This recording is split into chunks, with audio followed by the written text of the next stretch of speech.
Good evening, boys and girls. Hope you're having a nice Friday. Looking forward to the weekend. So far we have BM Trainmaster. Hello there. John Baron. Happy Friday. Mike at Putnam Junction. Morning all. Mike, I've forgotten where you are. You in the UK? Yes, the Viro looks great, John. Excuse me. Frog in my throat. Excuse me. Someone needs to do about all these frogs that jump into throats.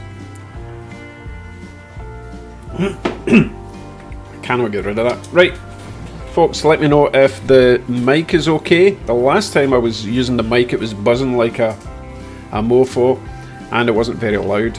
Also, I've got music running in the background. Let me know if that's too loud, if I need to turn it down, or if it's just right.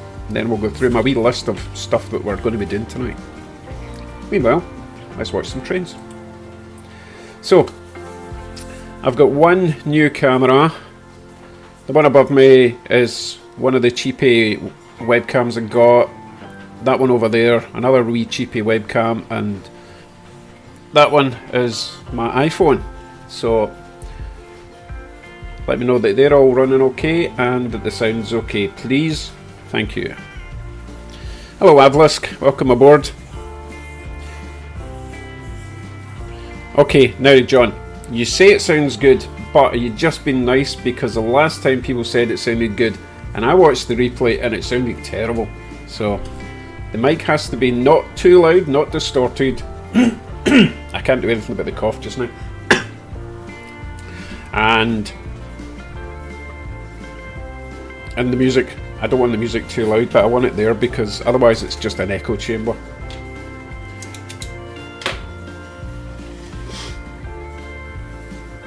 Okay, so we'll go through the cameras, make sure they're all working. So this is my yard shot. Wow, that's looking jerky. That shouldn't be jerky. Let me switch something off, namely that. Nope, that. Let me know if anyone else is seeing the Viro going around really jerky like, because they shouldn't do that. Good morning, Semperatus. Also says the sound is good, thank you very much.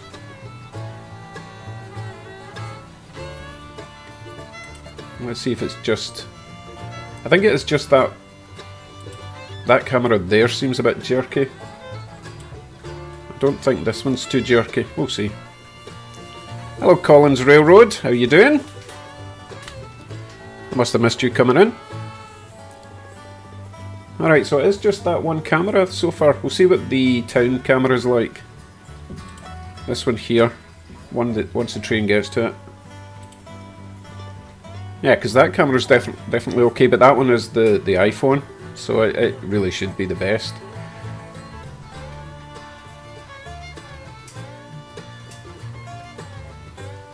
Right, are you sure we're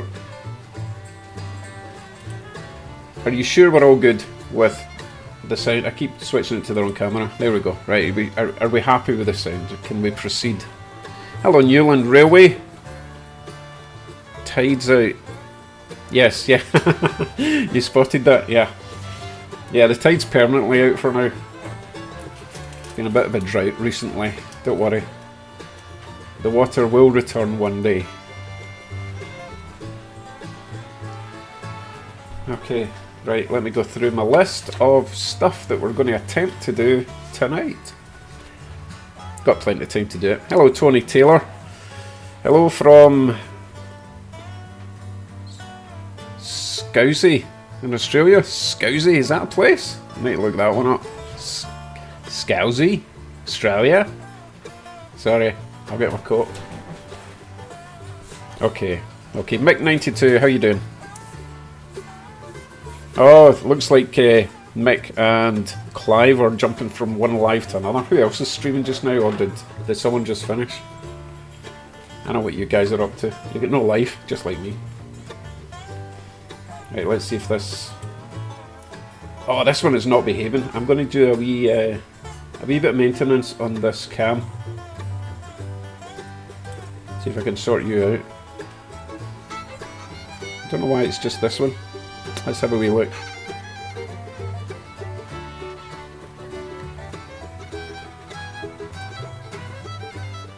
I'm still here, I'm still here.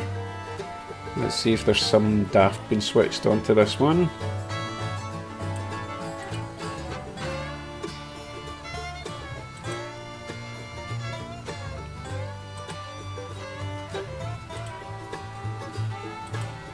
Oh, and I've broken it. Let me try and put that back. Let's try and configure that video. Camera control. Yeah. Tell you what I'll try and do. Oh, you're joking. Right, I had a disconnection already. Let me know if we're back in. I can still see the chat. Newland Railway says, just been watching Graham Filston new Weissman Turks. As I say, I'm going to unplug. No, wait a minute, it might be okay now. No, we'll find out soon. Because that camera is absolutely fine, so it's not a PC issue, is it?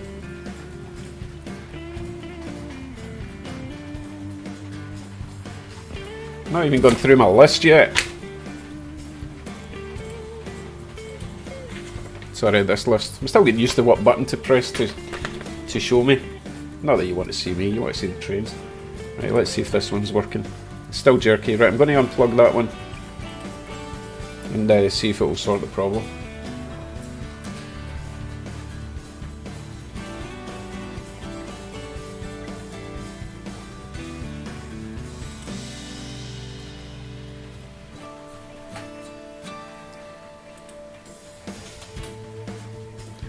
And I think I've broken it completely.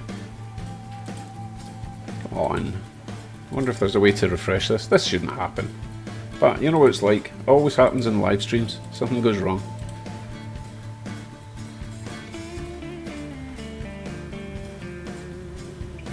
That's fine. You guys talk amongst yourselves for now till I get this sorted. Only a few people in anyway. It's only the best people that are in first, right? Right, webcam 3.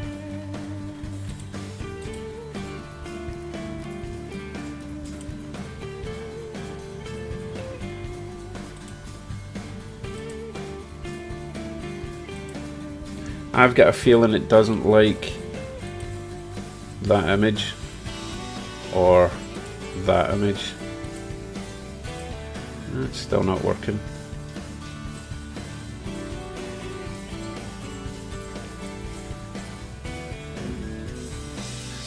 That's just frozen.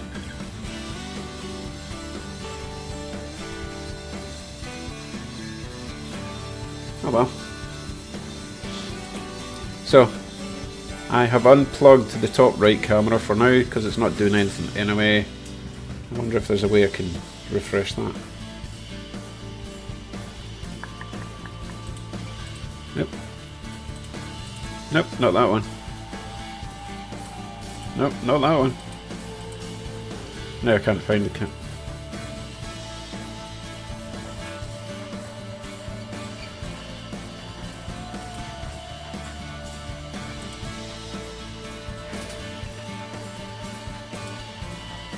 So frustrating.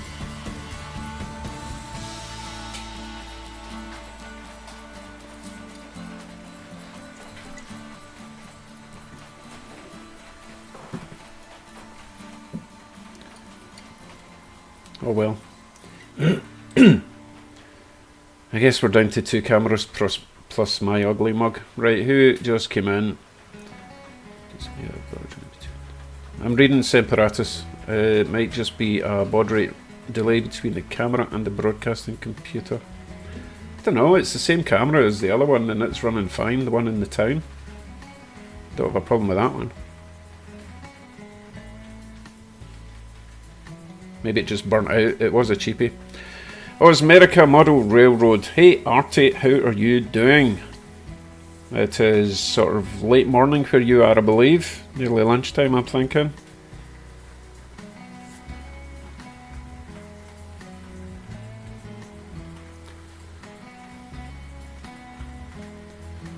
Okay, I think everyone's in that's going to be in. I'm waiting for that camera to reappear, but I don't think it's going to. It's dead, Jim. Hold on.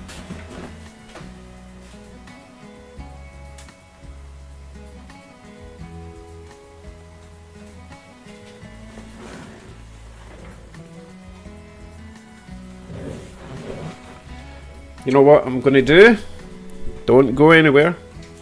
I am going to remove that cam, which was cam... that one. I'm going to remove that one completely, and I'm going to re-add it. This could be a total disaster.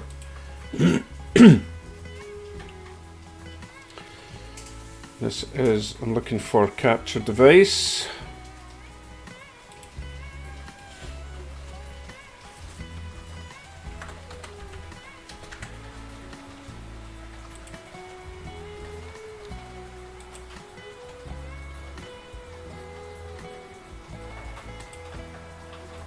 That didn't work.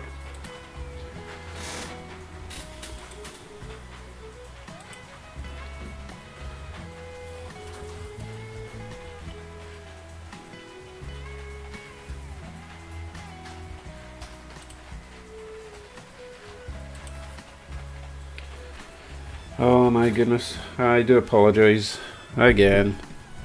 It's always the live stuff. It's always when my ugly mug's on the screen. Right, add video capture device. Let's call it cam 5 just because. Okay.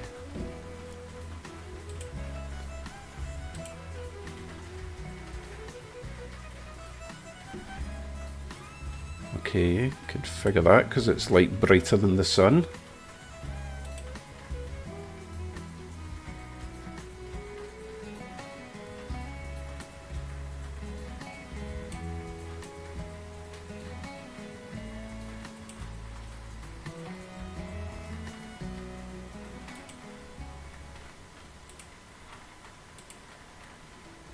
We're almost there.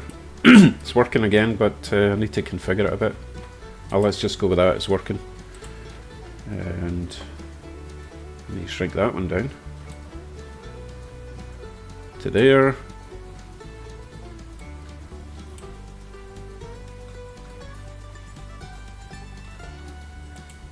Right, who just came in there? Caboose 1973. You're via rail passenger train. Yes, there it is. Coming round to the bridge. Okay, good. Right.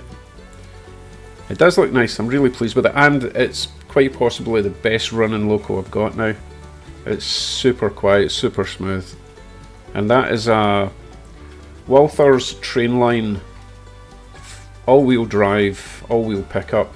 It's really great. I love it. Yes, I hate that Murphy. Someone should actually hunt him down, get rid of him.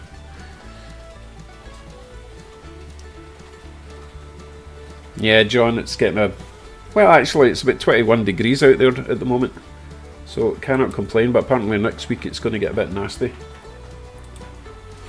Right, so is that camera working again? Fantastic. And it's working on the yard. Yeah, that's working, right. No, it's not. I need to remove that one.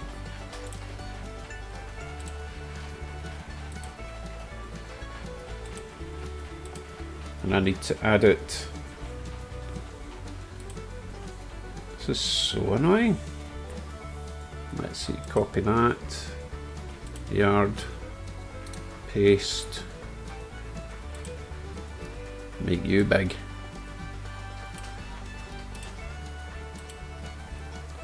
He's working. That one's not working, is it? Right, get rid of you.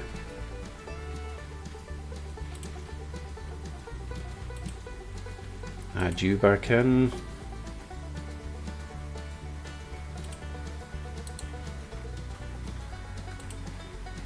Lovely. Bridge working, town working, yards working. Okay, let's just don't touch anything else. Right, it's all working now. Right, okay, so we're all talking about the weather. What a surprise.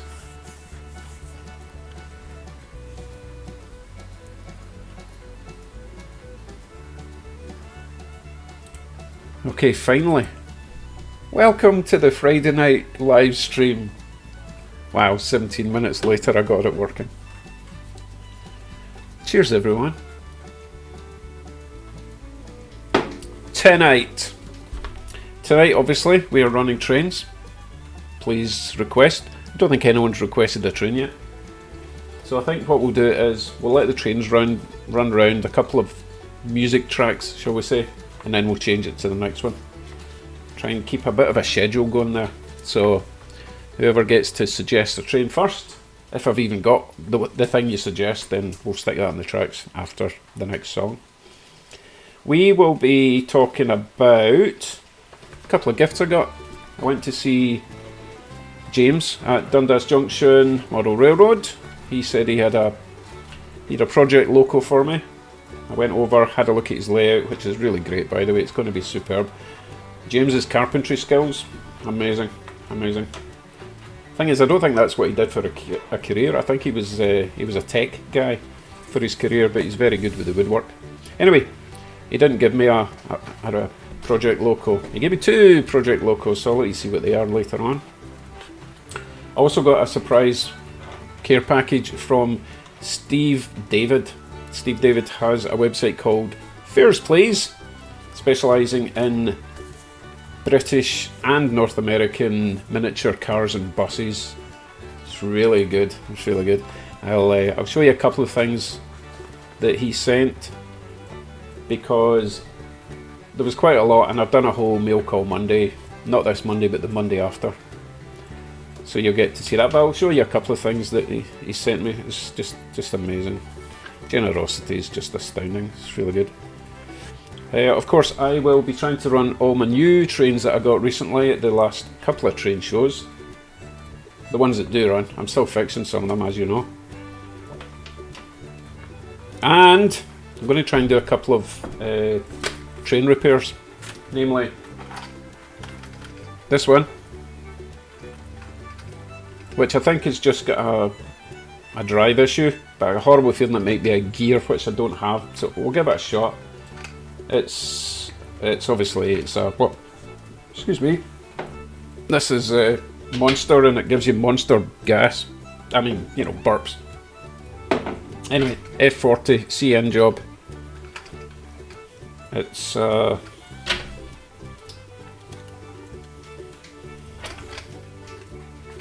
lifelike. It's pretty heavy. It's 4 traction tires at the back, but there's 2 that are spinning freely, which they really shouldn't. So because it's got the pancake motor in there, I got a feeling it's got a burst gear, but we'll see. We'll get into that. And we also are going to attempt to fix whatever's in this plastic bag. I just picked this up this morning. Someone on the marketplace, well, it was on the Model Rail buy and sell group on Facebook, said he had a non-runner for sale. So he was in Hamilton, really close to, actually just like 10 minutes away from me, so that I'm having that. So I nipped round and got that. Right, who have I missed? Or has it been like offline for the last 10 minutes while I've been blabbing? It's only been 4 minutes. Richard Ryman, I don't think I saw you coming in. Hello there.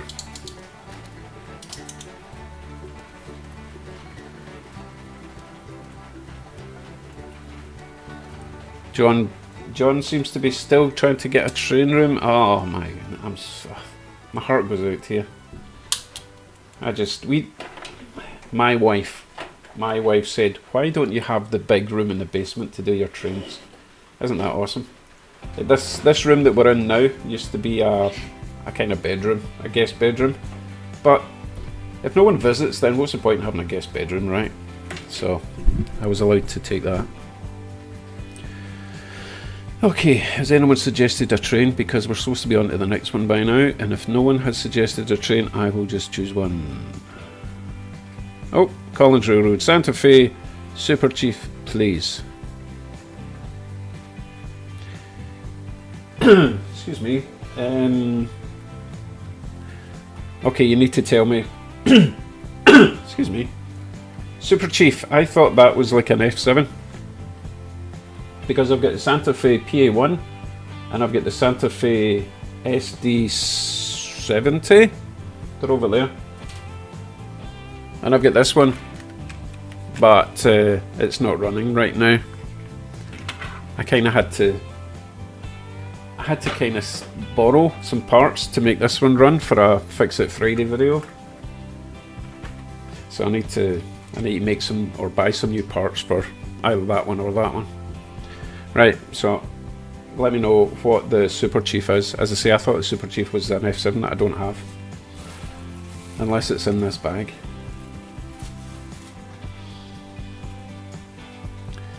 Right, PA1. Okay. PA1, Santa Fe, Super Chief. Okay, hold on a sec. Let's go to that one.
So I will probably only be running DC trains tonight, which means it'll just be one at a time, so there'll be a wee bit of a pause between trains getting going.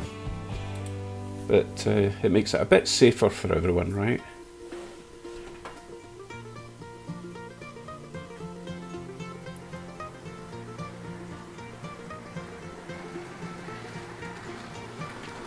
Thankfully, this is a great runner. I did throw an LED at the front. I don't think... Oh, I do have one in the back, but it's just a little red one. You can't really see it very well.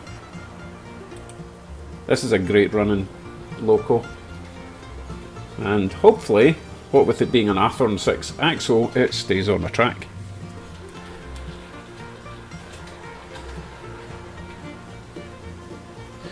Semperatus hoping to start an N-gauge either the tail end of this year or the beginning of next. That's the wrong camera. There we go.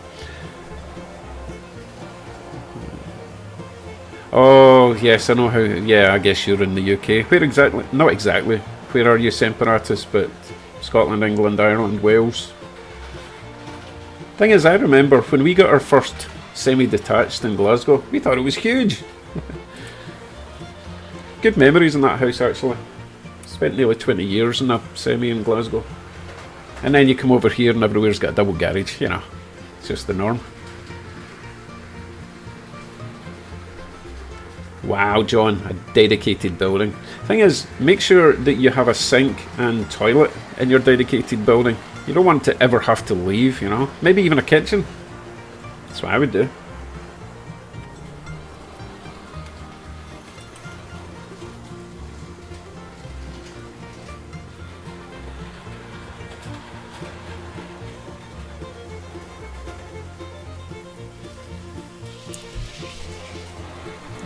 Yeah, well, thing is, right, you say a cot, but everyone in the UK, a cot is for babies. Oh well, fair enough. That's going a bit fast, isn't it?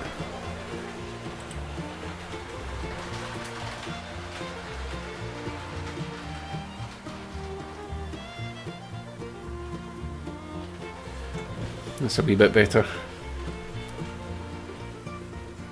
Right, okay, Semperatus. I've obviously spoken to you before. I do apologise. I've got a terrible memory. Goodness. Hey, talking of which, we are possibly taking a trip over to Glasgow early next year. So I need to do a wee list of people I might have to go and visit. And don't say meet in a pub, because I don't drink. I don't like that culture. That's why we moved away. Or it's why they deported me.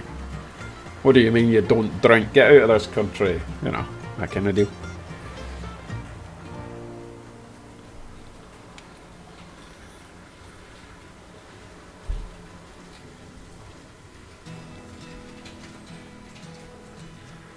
Okay, I'm just checking the chat here. Caboose 1973, please run the Conrail SD45. Of course, it's the only Conrail I've got, and it's DCC, but that's okay. I don't mind running DCC, but I'm really just going to try and run one train at a time tonight, because the last time I ran 3 trains, it was a disaster. So, I'm going to keep it in this camera for now. See if anyone can spot the new items that I've got. There are, let's see, 1, 2, 3 new items that I received recently in that shot. In your own time.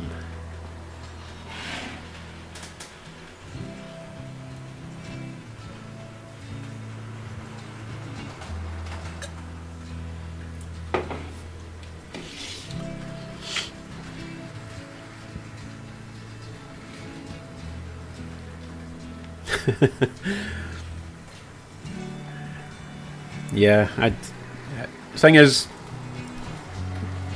Artie, how much does it cost you for a glass of Coke and a whiskey glass? It's ridiculous. In fact, I've actually found some places that they charge more for pop and soft drinks than they do for alcohol. Sometimes water costs more than beer. It's ridiculous.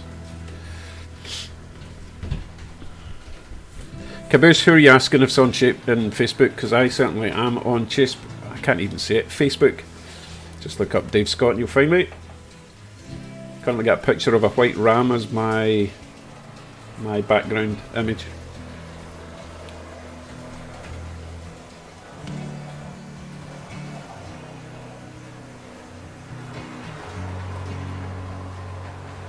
Oh yeah, as soon as I got my driving licence, 18 I think I was, that was it. No more drink, ever. Not a thing. I had my crazy biker days when I was 16, 17. There was a whole convoy of us rode up to Balmaha near Loch Lomond. Well, right next to Loch Lomond. And we just got wasted and drunk. It was terrible. I hated it. So, gave up the bikes, gave up the hash, gave up the alcohol. Just started driving everywhere. Any excuse. I would give people lifts places just because I wanted to drive. Loved driving.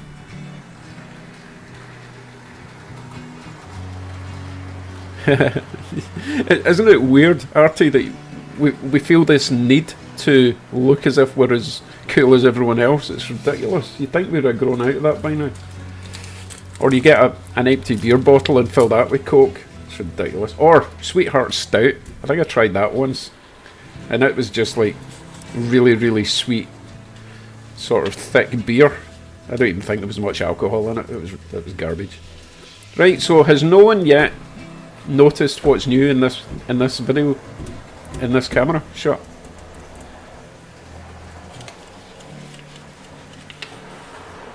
I don't think the ScotRail exhibition is on when we're going to be here. We're only going to be there. We're only going to be there for about a week, so possibly not. Although, John, give me the wait a minute, the new building. Mike, give me the dates for that and I'll look it up, because we've not actually booked flights yet. So, although I don't think my wife will be overly overjoyed of taking time out of our trip to go to a train show, but you never know. I'd love to go. It's been a long time since I went to a train show in Scotland or England.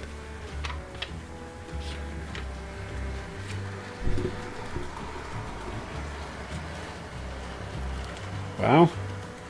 Aerial search and rescue. Good for you, Artie. Very noble career. Right, one more lap for the Santa Fe, and then it is Conrail time. Okay.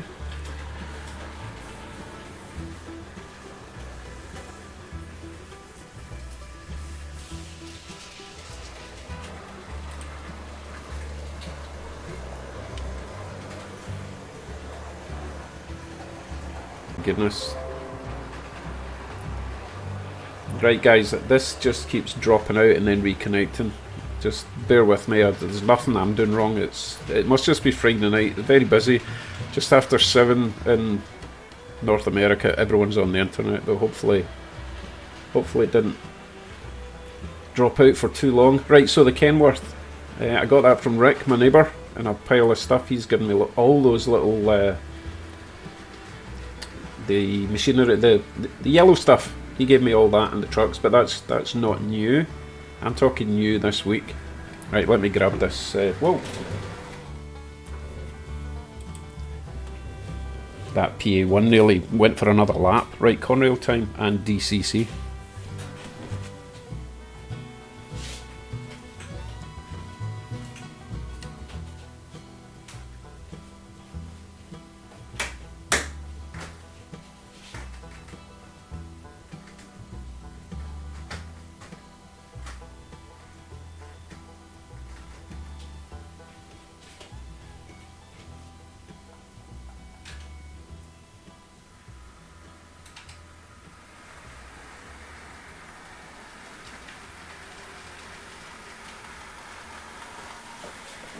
So I picked this Conrail SD45. I picked that up at the first train show I went to, and every train show I've been to since, I've not seen a single Conrail. It's really bizarre. I thought they would have been more popular because there's a lot of them about in real life, right? Or does everyone hate Conrail? Did I just hear that wrong? Did they like steal businesses or something? Oh, we have a problem. He wasn't on the rails right.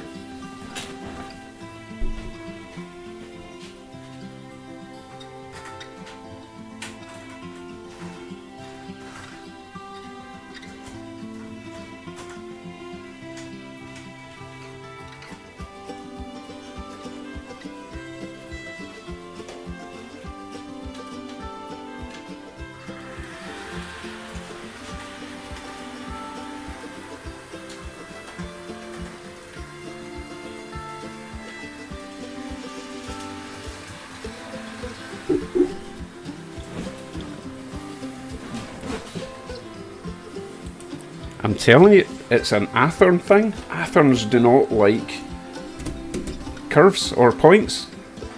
I think, goodness sake, stop dropping out, you stupid internet. It's very frustrating. Let me know, how annoying is the video dropping out thing? Do you just see a bit of buffering, a bit of, you know, the red circle of death, or is it worse than that? Ian, how are you doing? Hopefully you can hear me. No one seems to be working out what's new in this particular picture. Who's that? Brian's Model Trains, buffer only. Right, good, thank you Brian. Good, thank you, that's better than just going black screen, I guess.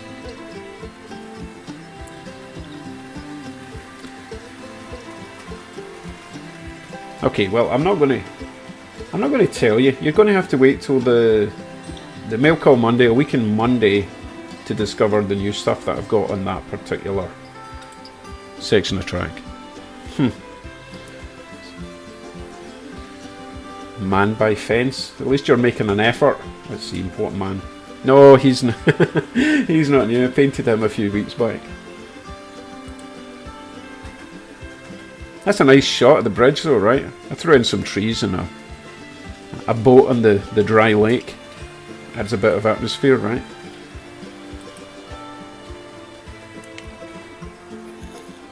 Hello, Paul Johansson. How are you doing? Where are you in the world? That's a sort of Swedish type name, right? Not Swedish, Nordic.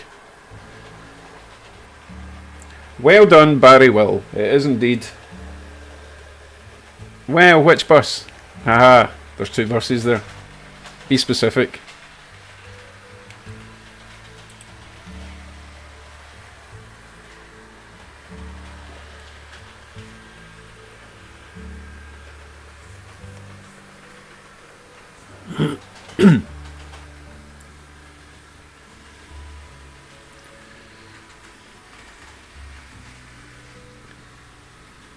Wow, you guys are talking about beer, aren't you? I have no idea how much beer is, I don't care. But hey, I am a weirdo for not liking beer. Actually, I was convinced for a while that I was allergic to beer because it just made me sick, but apparently that's what happens when you drink beer. I do not like being sick, therefore I do not like drinking beer. Artie was given a blow this week. Oh, right, by the surgeon. It is a major. Oh, man. See, I started that off as a joke and it's really bad news. I do apologise. That's crap.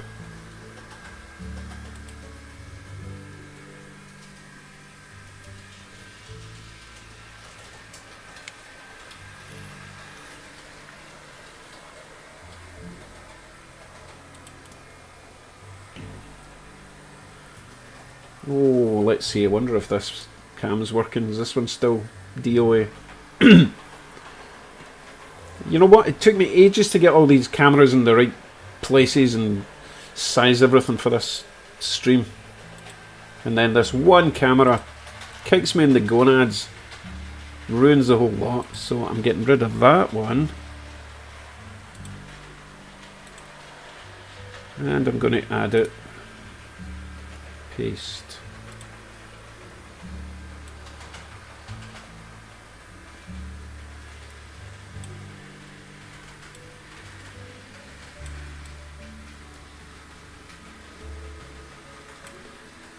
That'll do.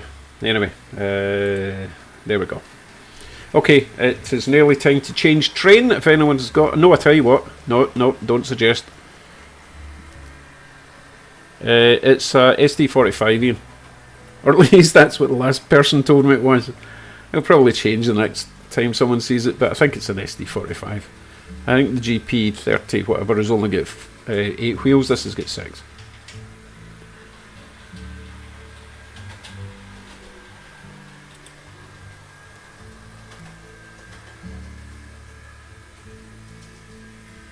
Okay, so the next train I'm going to run is the GP35, I think.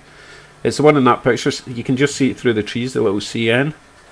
This is a Walther's train line, and it wasn't running great, and I knew it should run great because the other Walther's train line on the track at the moment is the Via Rail, and it runs amazingly well, so I knew that this CN GP35 should run really good. So once the Conrail comes back round, I'll grab that and we'll fire up the CN, and it's got some freight attached to it, so that'll be interesting if it makes it round. I'm still fine tuning my track, as you know. Am I shouting, by the way? Am I too close to the mic? Let me know. I'm just kind of... I'm never sure if it's working, if it's loud enough. I totally agree, Brian.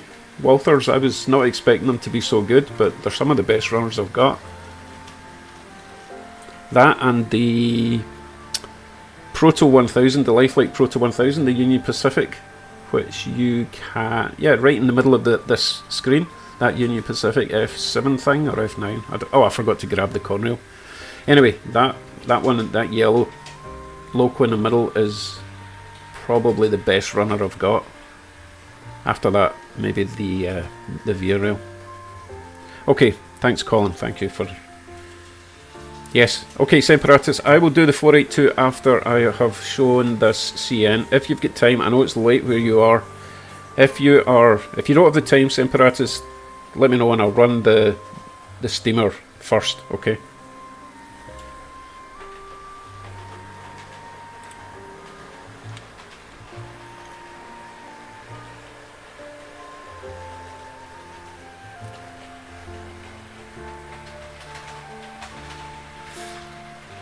Yeah, Artie, I think in like 20 years, your new stuff will start running better than your next new stuff. They just need a long time to bed in, right? Just like a car. Well, if you treat a car right, it will get better. But a lot of people just neglect their cars and they run like crap. Oh, I'd like to see that, John. Right, let's grab the Conrail.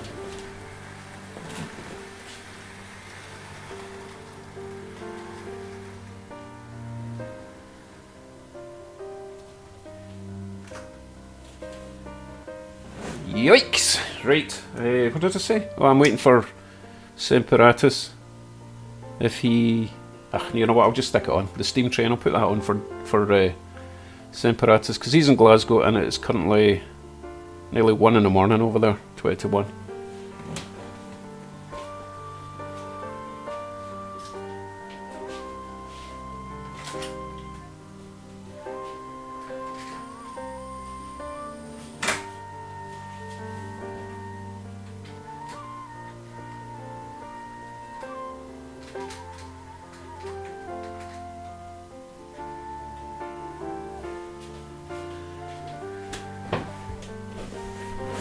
So, as you may know, I did not want to get steam trains because I thought there's no point because my track is not the best. And I just expected it to derail, but check this out.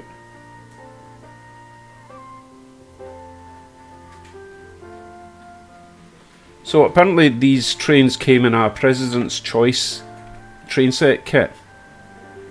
And they are incredibly good. I was expecting all that President's Choice, buy this for a Christmas present for your kids stuff would be garbage, but it's really quiet, really smooth, and it makes it round my track with all those wheels. It's amazing, I'm so happy. Which means, of course, that I need to get more steam trains now. Look who it is, it's James. James has entered the building. James, I'm going to show everyone what you gave me the other day. But just briefly, because I've done a sort of mail call video for you. So hang about for we'll throw that on next, because I know not everyone's got like hours to spend watching my nonsense. But look at that mighty steam train, isn't it gorgeous? It's brilliant. So I need to get more. Hey, sorry Semperatus, I've forgotten your name. If you don't want to give me your name, fine, but Semperatus is a bit of a mouthful, you know.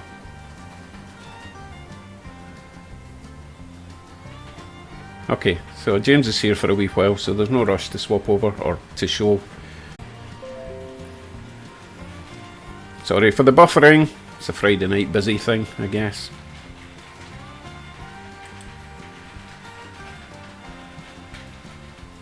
Yeah, Brian, I love it. It's really put me in the mood to get more steam trains. But you know what, if you go to train shows, the steam trains are a fair bit more expensive than all these diesels you see in this shot. Because you kind of really want to test them at a show. And obviously if they're not working, no one's going to be interested in a broken steam train because of all the moving parts. So they do go for a bit of a premium. This particular one, I think, was the most expensive thing I got at the last show. It was $60, which I think is okay, to be honest, because it's in exceptional condition, although it's missing the bell at the very front. Everything else, it's awesome. Look at it go. It's just so smooth and stays on the track, which is the main thing. Good night, Paul. Or are we saying good night to someone else? Hello, Mitch Sprague. How you doing? Yes, the Tim is awesome. My wife made that. Well, she built it from a Dairy Queen building, turned it into a Tim Hortons, but I think it looks great.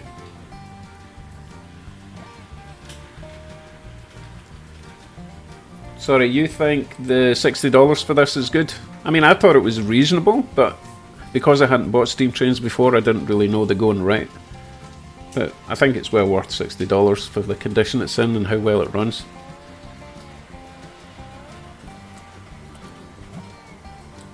Don't give it away, James. No one knows what you've given me yet. Goodness. I'll just let this run for a wee bit. Actually, you know what? I probably won't be running what James gave me anyway, so what we'll do is... We'll do this? No. We'll do this. That's better. Okay, here's what James gave me. First of all, we have this Algoma Central. Now, I have asked on the video I made about this and the other thing James gave me, I've asked about information, so I don't require information about this at the moment. I want to leave that for anyone who tunes into that video. So I believe that's another SD45, or is that an SD40? It's got the platform at the front. So this does run. It's a wee bit rough, but that's why I've got it and James isn't using it, right? Because it needs a bit of work, but that's really nice, and I don't have anything like that currently. So the other thing James gave me, I don't know why my light just went off. All sorts of technical problems tonight. Okay, if I can lift this up. This is all brass. Vintage steam train. New York Central. 3141. Incredibly heavy. As you can see, I had to remove the rear bogie, if that's what you call it. I've got it over there somewhere safe, because it was causing derailments. Apart from that, and I will throw this in the track to let you see it, it does run, but I don't want to run it too far because it does need a fair bit of work, a lot of cleaning up to do. It's a bit sparky, but it does run, and it's very cool, and it's incredibly heavy. Heaviest Loco I've got, but I think with a bit of a clean up, that is going to be a bit of a showstopper. Lots of detail. As I mentioned, I've done a video on this with more close-up shots, so you get a better idea of it.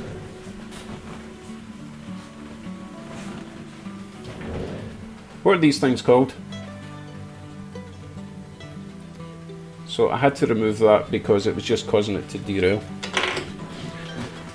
Right, thanks Ian. Apparently that was an SD40-2.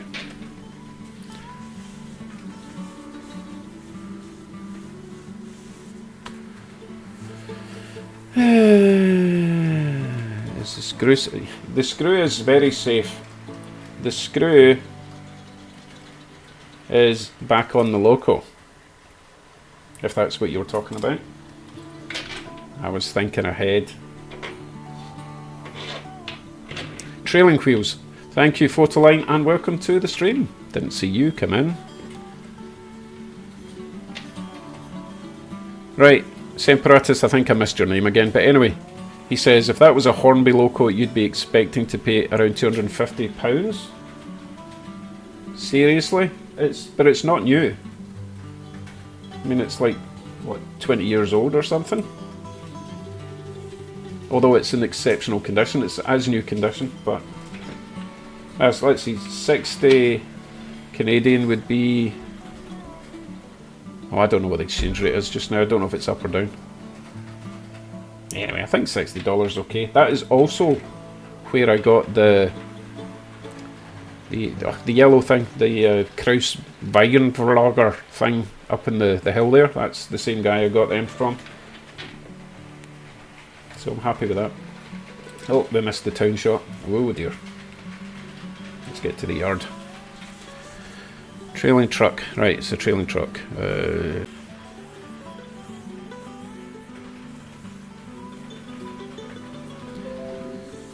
And we're back. Every day I'm buffering. Right, $40 American. Yeah, I suppose that does actually sound pretty cheap for this particular Loco. So, I am going to grab this. We might put this steam train back on later, but I'm going to grab it for now and put on the steam train that James gave me.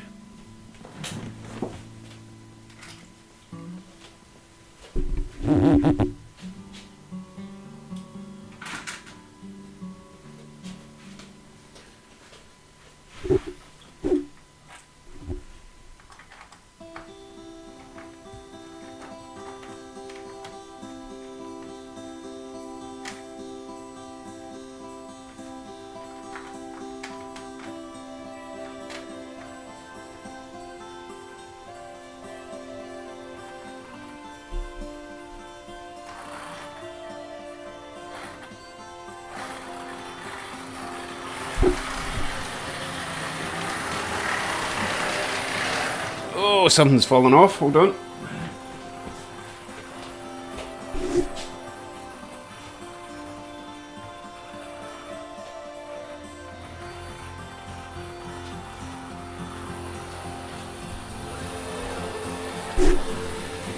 Oh, poor thing. Needs a right good clean.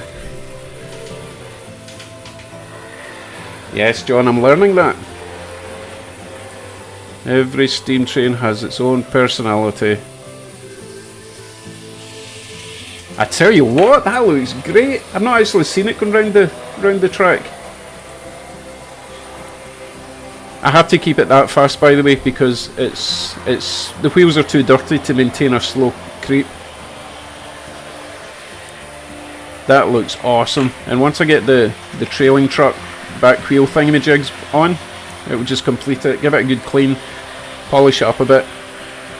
It's kind of loud though. You can probably hear it through the mic.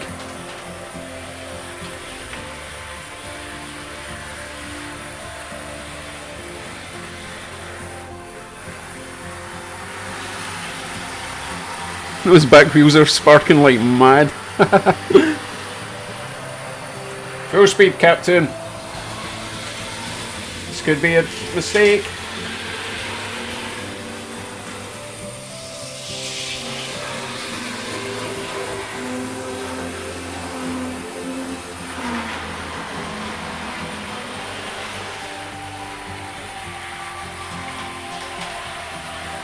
So, some people were commenting saying that my track needed work because that's why trains were derailing, but it's only the Athorns. If both those steam trains can get round this track, then it's not the track's problem, it's the Athorn problem. We know this. And specifically the 6-axle Athorns. If you can hear me over this beast, tell you what, that looks great. I'm really chuffed with that. Thank you very much, James. I'm not going to put the diesel on because I really want to clean that one up.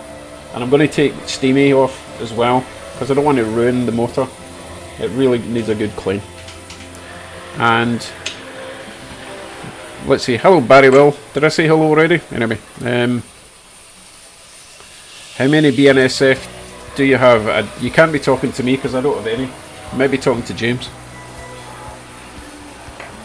Right, we will get the steamer off. And we are going to run my new CN Walther's train line that's already hooked up to some freight, okay?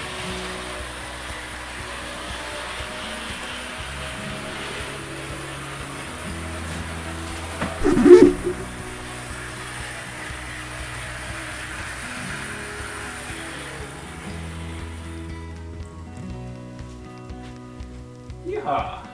Where will put you? Okay.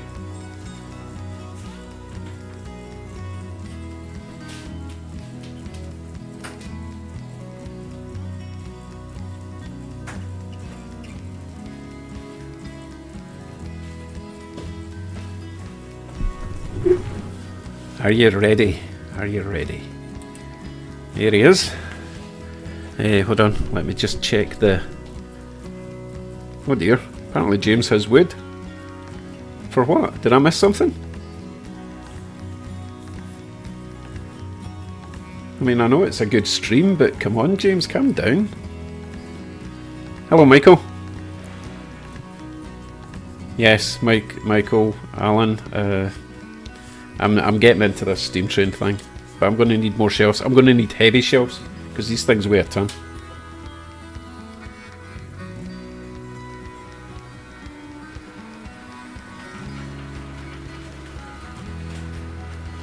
Mike at Purham Junction, nap time. Thanks for dropping by, and I'll see you in the next one. Take care, buddy.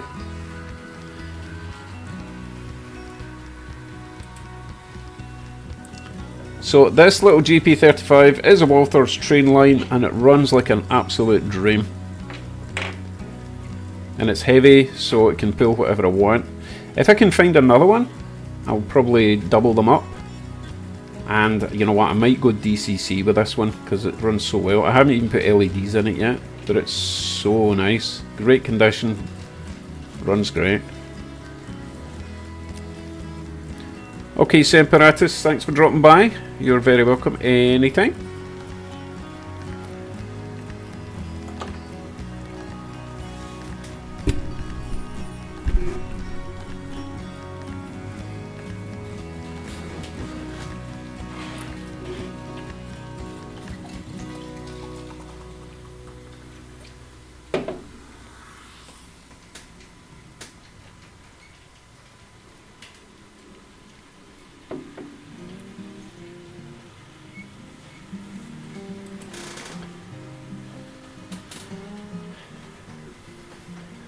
You know what, I kind of want to put the steam trains back on.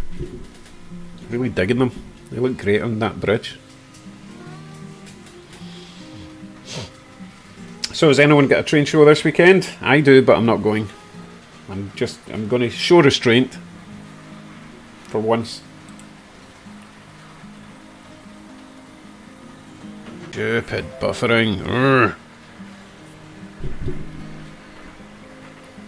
Right, have you custom painted any locomotives? If you're talking to me, then the answer is definitely no.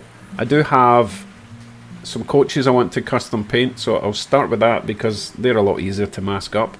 I can't even imagine how to do a locomotive because there's so many little doorways and vents and stuff. Sounds like a bit of a nightmare, but you know, I will give it a shot at some point. It looks like John's disappearing. Hello Jim E. Yes, really liking the train line models.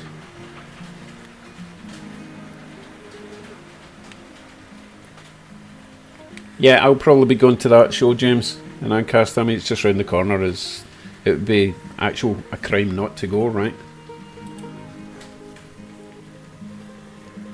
Oh, Artie, do you not have train shows where you live? That's a shame.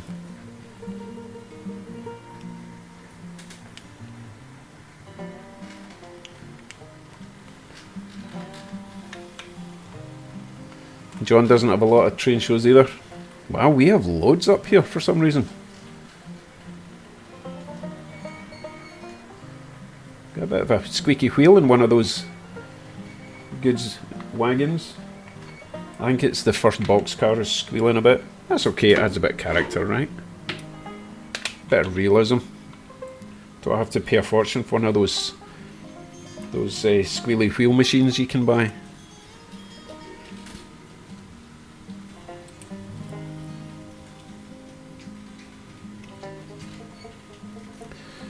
Hello Phil Hampshire in Idaho, USA. One show a year?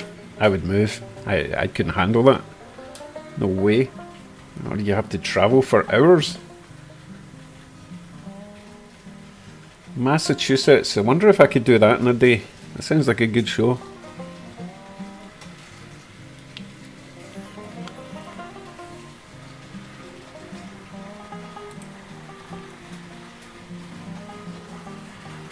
Okay, I asked the question.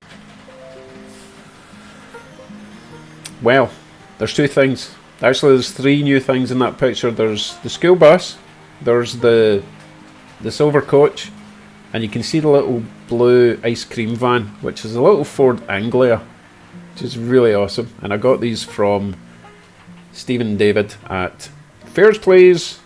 He's got a website. He does all these miniatures, and they're so well detailed, just amazing. He didn't ask for a big advert, but I gave him one because he sent me a pile of stuff, and he just insanely generous.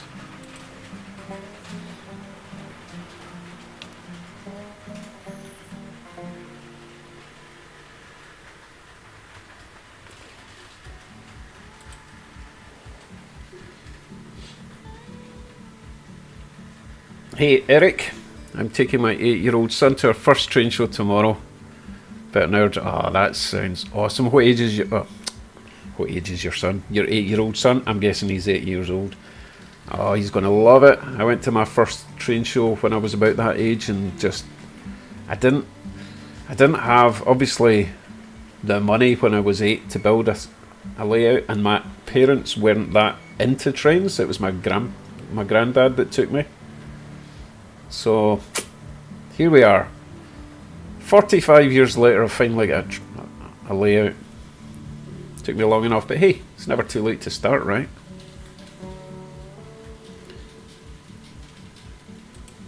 Right, let us try and fix a Loco. This could go horribly wrong. We can at least diagnose what is going on with this one. So I'm going to tilt the camera down a bit somehow, and hopefully it doesn't fall off the screen.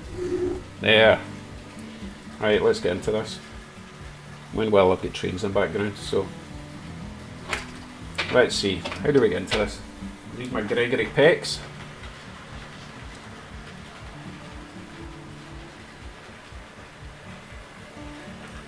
Wait, what's this? Your cameras are working? Are you talking to me? I should blooming well hope so. You spent the first 20 minutes trying to get them to work. Right, let's see. I'll give you a close up of this one, I guess. Where is it? This one. Right, there seems to be a clip there and a clip there. Same on the other side. Hopefully we can just pull this apart and everything will drop out. Don't actually know what is this. Oh, I said already, it's a lifelike. It's not a Proto 1000 though. So I'm not sure if the basic lifelikes were any good. This does have a bit of weight to it though. Every time I pull this side out, the other side clips back in. There we go. Right, we get any coupler out the front. Let's do a bit of a Jenga, not Jenga, what do you call it? Those Chinese wiry puzzles. Right, I got that off. Big chunky weight. Pancake motor. This all looks really clean in here.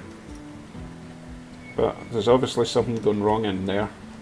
Because it's only driving the back wheels. These wheels are spinning freely and they should not be.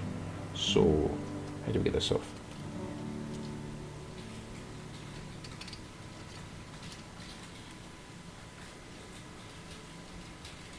Okay, there appears to be... Let's put some more light in the subject.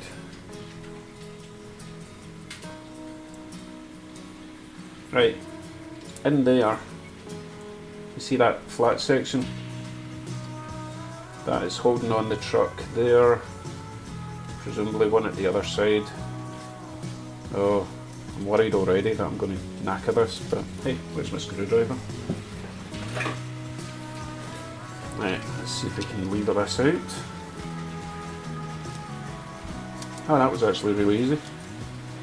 Just put the screwdriver in there, force it up a bit, and out it comes. Nice. Unfortunately, we've got the wires attached, so we don't have a lot of room. I could take these screws out, but I'm not going to do that. Let me find my cradle, just so it's sitting a bit higher.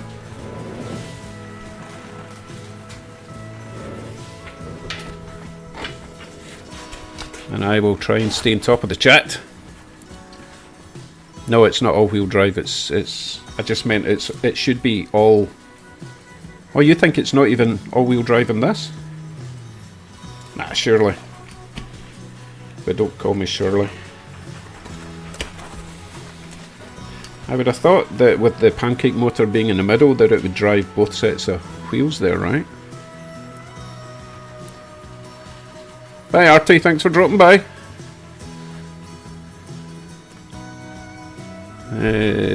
Caboose 1973. The original lifelike F40s did have their flaws, but some of them ran pretty good. They got a few that ran great. Okay. Hello, Steve McGeechee. Welcome. I just spotted you coming in. Yeah, started the feed a wee while ago, but I'll be here for a while. No pressure. Drop in, drop out, whenever you can be bored. We are currently trying to repair this F40. Let's get this truck cover off. Right, so it should have at least four-wheel drive in there with all those gears. Oh, I can see a broken gear.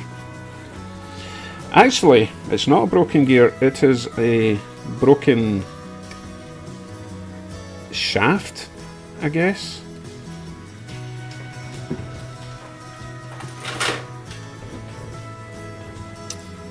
Let me give you a close-up if possible. Do you see the little bent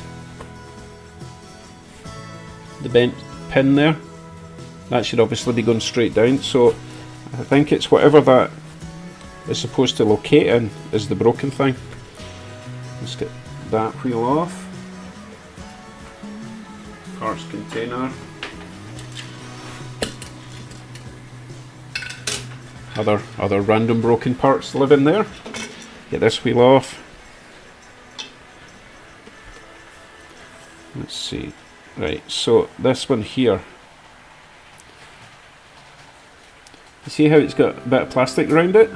You've got the metal going through the middle of the gear, and you've got this black metal going around it. This bit here should be attached to the truck. I don't know if I'm going to be able to do anything about that tonight, unfortunately. Oh goodness, what is that? Found another bit.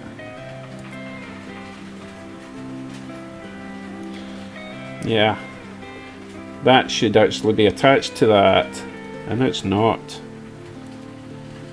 So it looks like I'm going to have to be honest, I reckon I could probably clean the plastic, this black plastic, clean it right up, get all the grease off of it, glue it back together and glue it back in there. I know that sounds really cheap and Scottish, but I think it would work. So I am going to do that while you guys can watch some trains. Right, hello Derek Alexander. You popped in without me seeing. Who else we got? Anyone else? Phil Hamster? Oh sorry, Hampshire.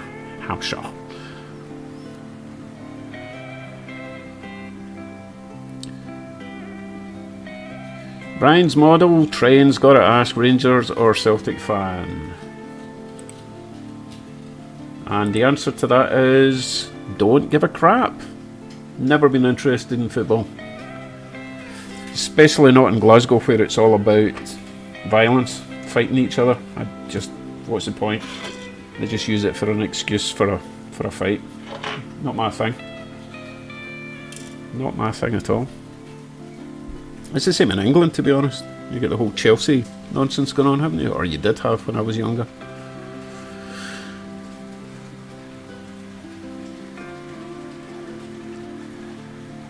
Hello, Nathaniel D. Aiken. I do have a caboose, but it was misbehaving, so I removed it. The cabooses are generally just so cheap that they've got no weight in them, and they just fall off at every possibility.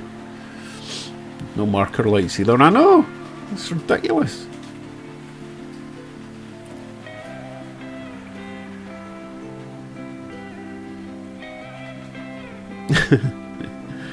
Yeah, well, I don't have any. You know what? Okay, I'll change the music since you're anti-Hawaiian. There we go. Well, there's a whole lot of locos. They're not necessarily going on, but you know.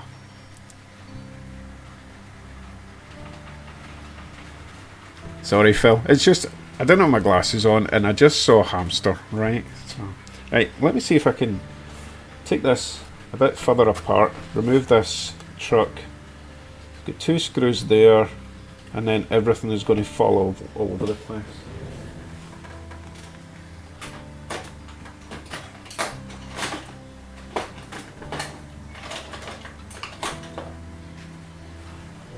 Okay, this may never run again.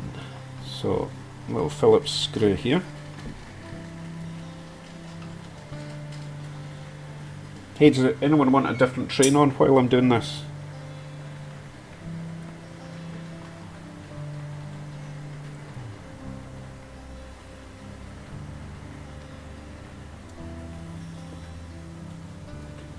I am at your service.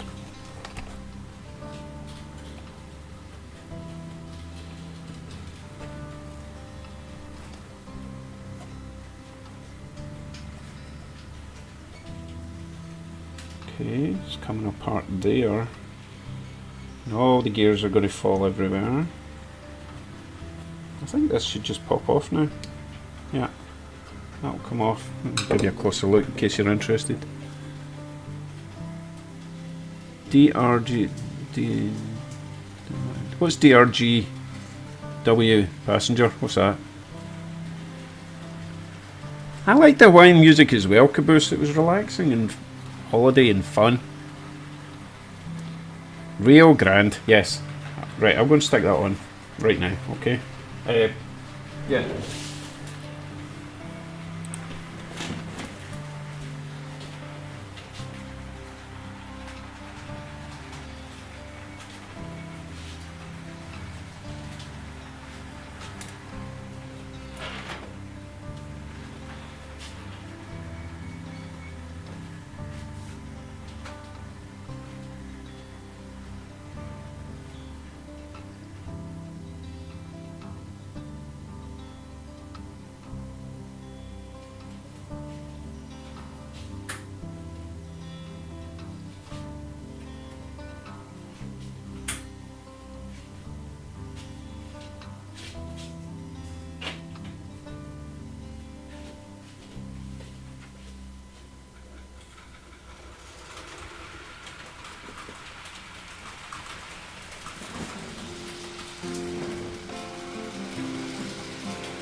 There she goes.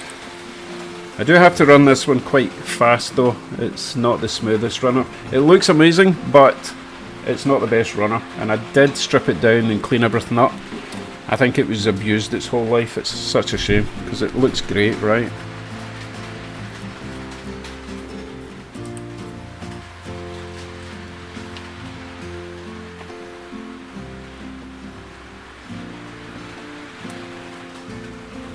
Thank you, Phil. I do have to finish that whole section off. I need to make some animals and people and all sorts of stuff for the top, add some more trees, and I need to ballast the bottom of it at the track, and then that whole section will be done and we can move on to the town, finally. I've just been too busy buying trains that I don't need and fixing broken stuff. The rear passenger car there is a bit wobbly. I think I just need to push the pins up a little bit in the bogies. I think that's the only reason that is wobbling, because I had that running really smooth, but these little pins loosen off, just little plastic push pins up the back end. Ooh, that sounds kind of painful. Right, let's go back to the bridge. The money shot. Yes, it looks really nice. I love that thing. I just wish it ran a bit better. Yes, of course I mean trains that I need. Every single train I buy is essential to my well-being.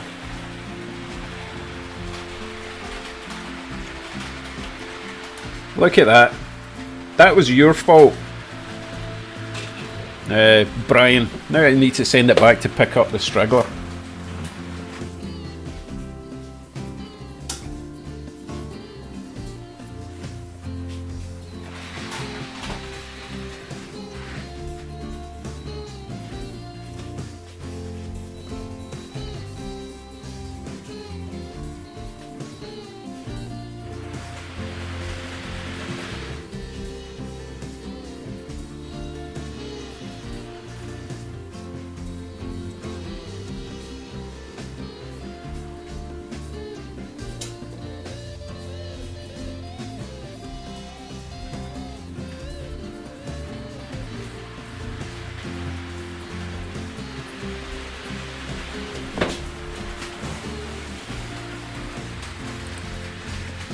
Suppose I should have looked at the bogie in that before I put it back on, right? Oh well. So another reason I have to keep this one going quite fast, because... Oh, bye Colin, have a tasty dinner.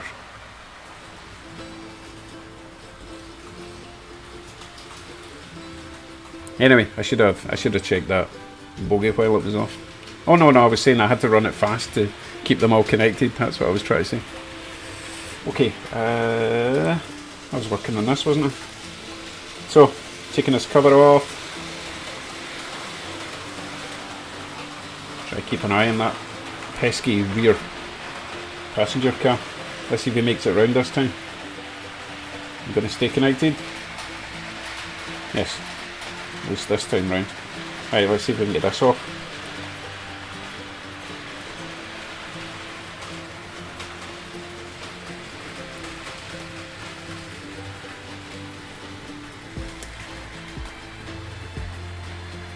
Okay, we've got the cover off. This is really frustrating because everything inside here actually looks... It's actually really clean. It's just broken the plastic sleeve that the gear sits in. Oh, I'm never going to get these back in the right way. Small one just up there. These two are the same size.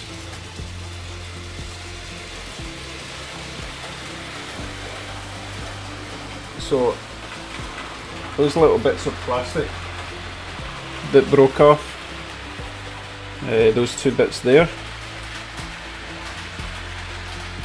they have to get cleaned up, glued together and stuck in there somehow. This is probably not the best time to do this because I'm not concentrating. I'm trying to look after trains and check the text. the chat. So I'll tell you what we'll do.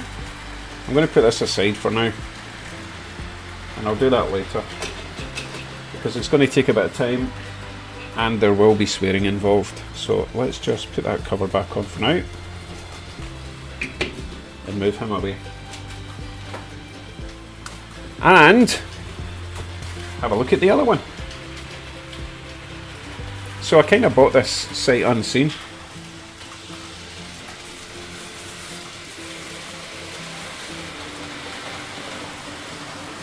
So I was doing a slow motion thing because I was reading the chat. Steve McGeechee says, I have a Union Pacific PA1 and some matching passenger cars. Oh, that sounds awesome. Yeah. That sounds good. Have you got the B unit for that as well? Because, oh man, that would look great.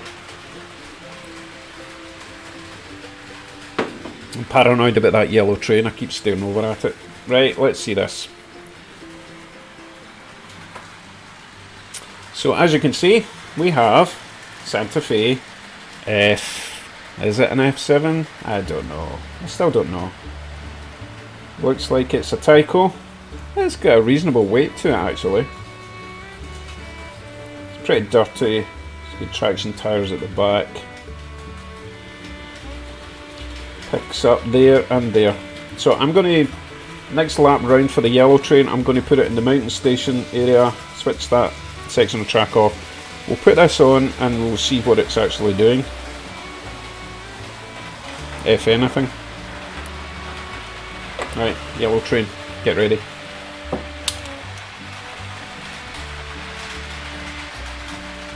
Oh, totally agree, especially on eBay, Steve. The prices are crazy. That's why I love train shows so much. Absolute bargains you can get.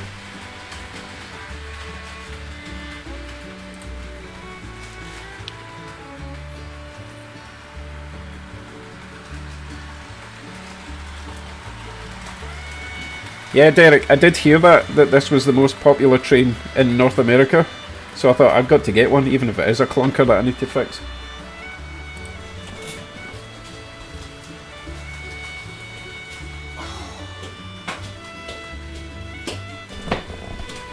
Gonna have to wait for the next time round. I missed the turnout. Oh well, what a hardship having to watch my gorgeous yellow train go round the track one more time.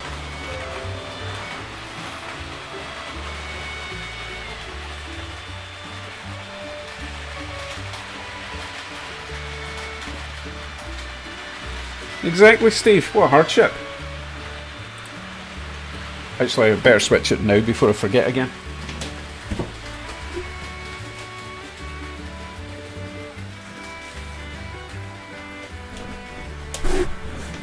Yeah, I thought I would have all kind of remote controlled switch points by now, but I had no idea how much time it takes to build a model railway.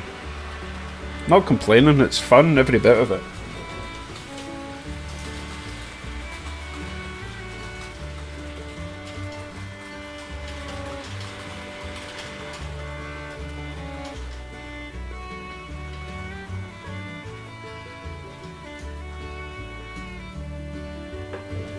Okay, let us get this Santa Fe on this bit of track and see what happens, shall we?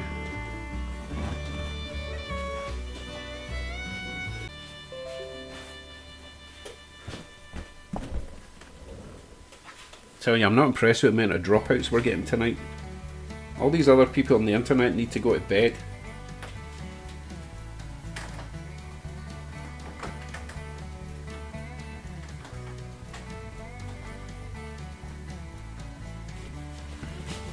Right, let's give it some power, see if we get any life at all.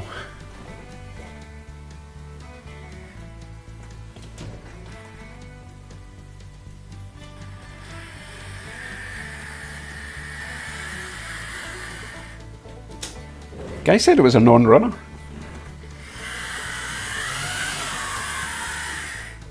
That looks kind of like a runner to me, if a bit loud.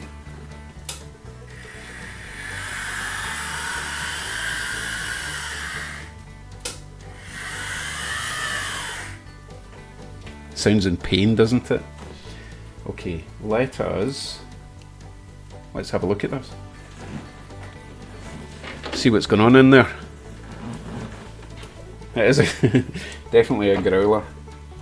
Right, we've got, similar to the last one actually, 2 clips either side.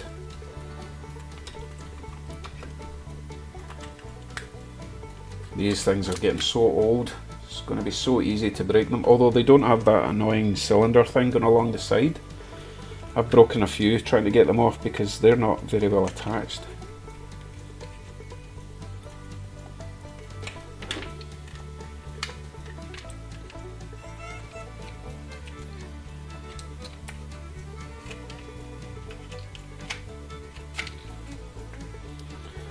That side is sort of off.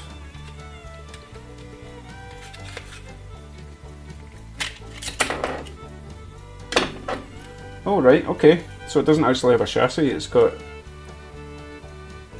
What? Don't understand. Why does it get clips at the side for... Nope. Really confused. So the clips are just holding in these little... the sides of the top of the bogie. That's what those clips are holding in. So I don't know how the weight's attached. There must be a screw going right down that hole. Okay. Right, let's get this out then. Bogies are out. So that is just the pickup, so the noise isn't coming from there.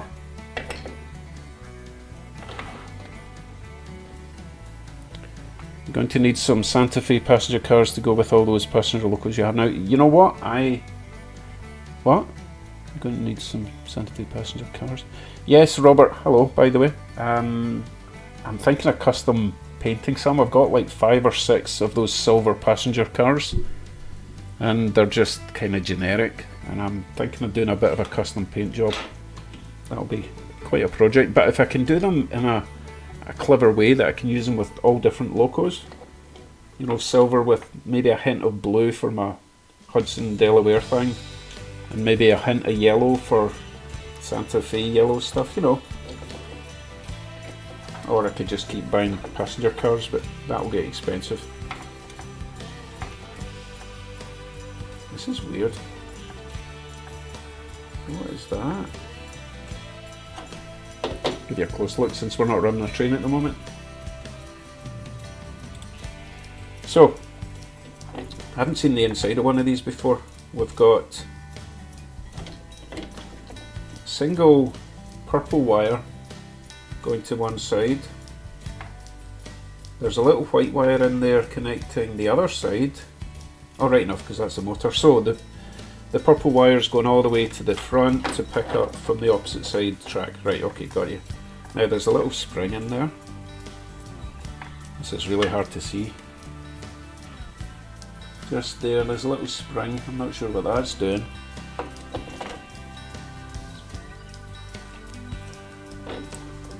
Yeah, Robert, that's a good idea. Yeah, just make sure I put the coaches on the same way every time. That's weird. I don't know what that wee spring's for. There's all sorts of weird stuff going on in here. That wire there's a bit loose. Not sure if I want to take this apart right now, guys. Stuff it. Started now. What's the worst that can happen? Long screwdriver. Right.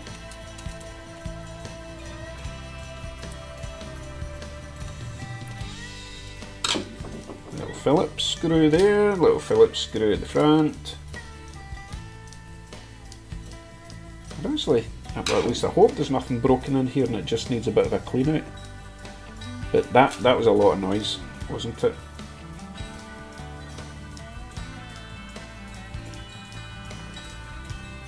Wow, look at that. That's bizarre.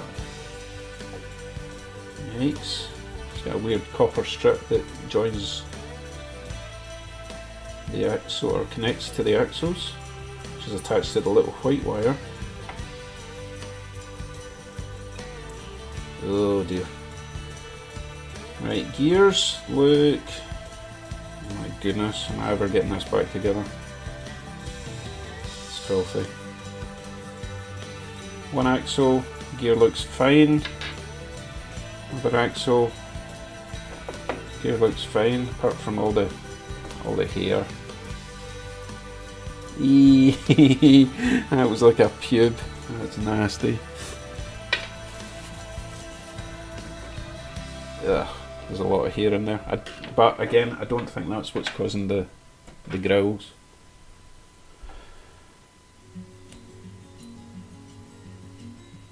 Jim E, be careful, the chassis mounts break easily. Too late for that. I don't think I broke them. I'll probably break them putting them back in though. Right, there's a pile of hair here. Oops.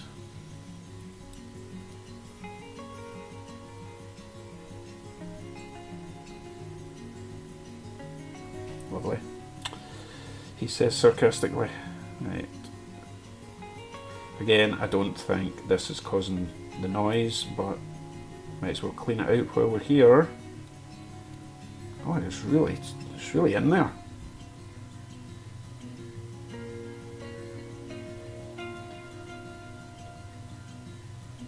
Wow, this is kind of Bob Ross music now.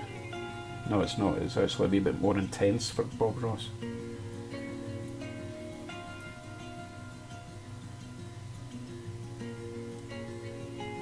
Okay, I think I've got the offending hairiness off of that axle. So again, the gear looks fine. More hair in the motor. The worm gears look fine. I think we will clean up the commutator and add some more lube in there and see if it's any quieter. Oh, who's leaving? James? James. Alright James, thanks for dropping by. Nighty night. Okay, tell you what, I will clean that up. You guys can watch some more trains. Let's see what we put on. Any quick votes for a train while I do this? I'll wait.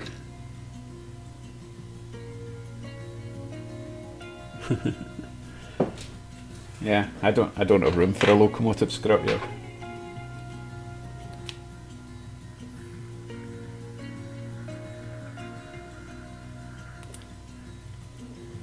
Stephen David has entered the chat. Hello, Stephen.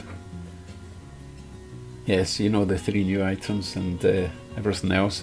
So, Stephen, that video about a week on Monday, because I'd already made a video for this coming Monday, and I had a look at your shop. Oh my goodness, some of the vehicles you've got on there are tremendous. So I will post a link in the description of this video once we're done, but it'll be all detailed in the video just for you.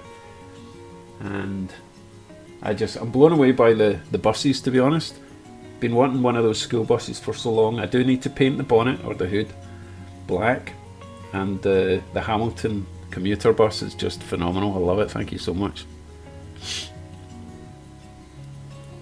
Which PA1 would you like me to run, Phil? I currently have 1, 2, 3, 4.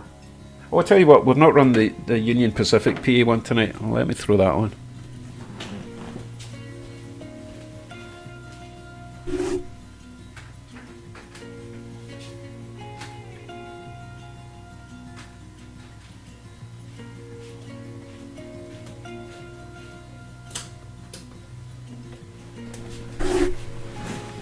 Now, I'm actually quite shocked at how cheap I got this. $40 at the train show, and it's pretty much brand new.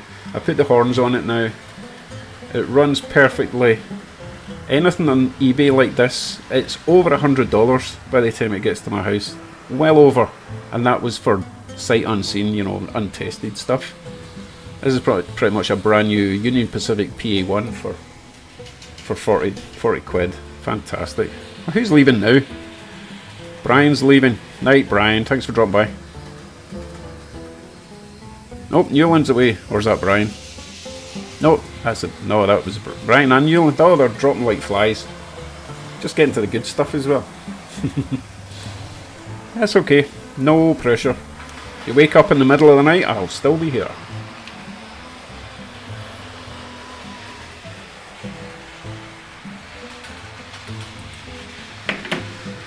Right, let's get back into this.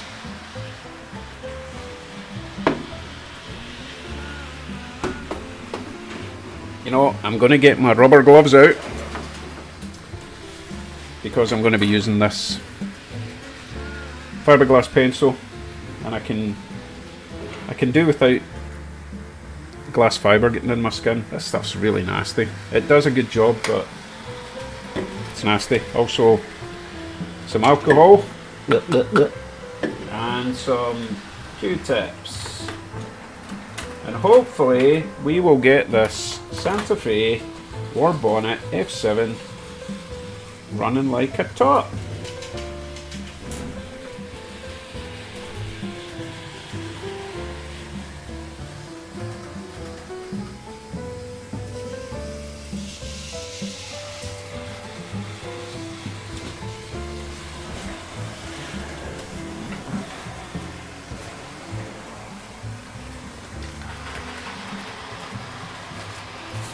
So someone had commented after me saying, you know, all these bargains, $20 for a Loco that runs, or $10 for a Loco that needs a wee bit of work. Say, yeah, but the time you buy, you know, 100 of them, you've spent $2,000. It's very true, but you know, I'm still not that too bothered about getting new DCC Locos with sound and all that for like $300 or $400. It just seems so much money. I'm not quite at that stage yet, you know. I'm just enjoying the DC trains and fixing them up, and I'm not too bothered about huge amounts of detail. So it's absolutely perfect for me at the moment. Right, commutator first. You know what? The commutator doesn't look too bad.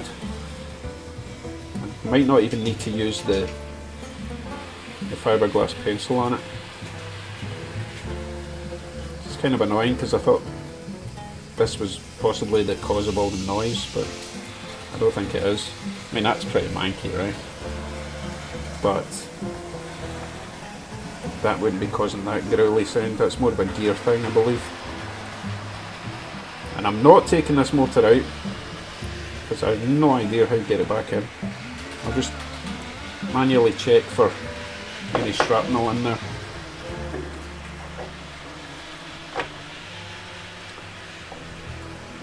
Tell you what, it's got the biggest commutator I've ever seen in my life. It's huge, although I've not been into steam trains yet. They're probably quite big. Oh, bit of cowboy music going on in the background there. You know what, the worm gears do actually look a bit dry, so maybe that was the cause of all the noise. And yes, I'm using Vaseline or pure petroleum jelly. If it's good enough for baby skin, then it's good enough for my Locos. You can whine and complain as much as you like, but I've seen, and you will see on Monday's Tuesday's Tune Up Tuesday video, what can happen to actual quality grease over time. So I don't see a problem with using Vaseline. I know it's possibly not great for plastic, but really, for a $10 Loco, who gives a crap? I'll buy a new engine, a new motor if I have to. Anyone else use Vaseline for their trains?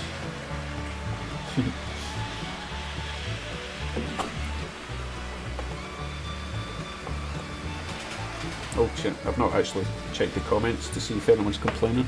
Let's see. No. Right, Jim does not like Vaseline. Petroleum will dissolve the plastic over time. Yeah, but how much time? You know, how much time? Will I still be alive by the time it deteriorates the plastic? Right, Ian uses Valvoline Red Lithium. That just sounds expensive. Sheesh, come on. Fair enough if the Locos were worth hundreds of dollars, but when they're just little junkers, who cares? Do the job for now. I will use the fiberglass pencil on this brass strip, because it's pretty filthy. Give it a clean first with the old isopropyl alcohol.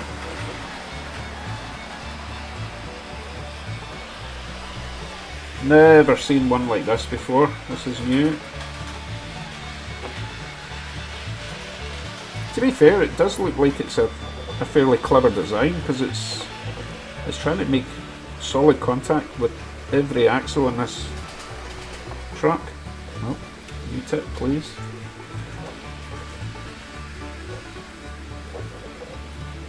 Let's give that a bit of a scrape.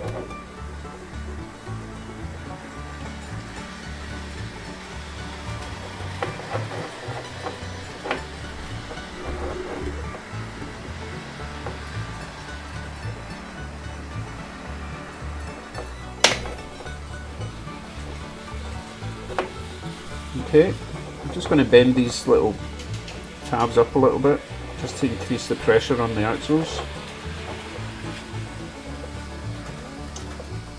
I think we're ready to, oh no, it's still pretty wet down there. I put a lot of alcohol in it.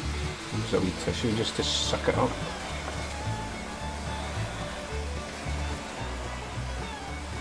Graphite? What's graphite? What are you talking about?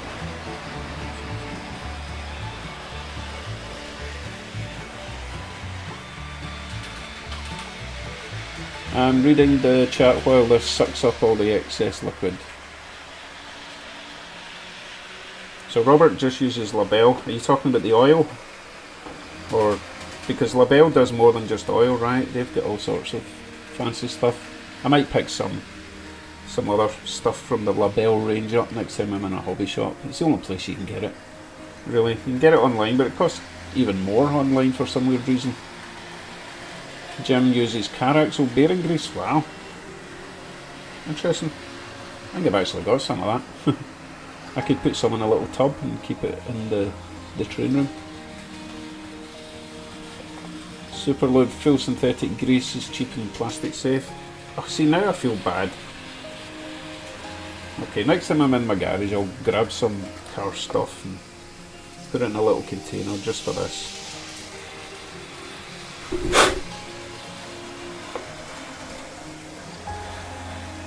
Okay, let's find my little oily container. I'm just going to grease or oil the drive shafts.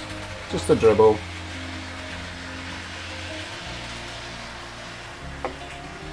Okay, let's get the wheels back in.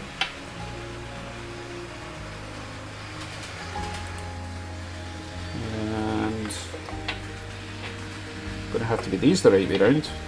Bang. So you are going to go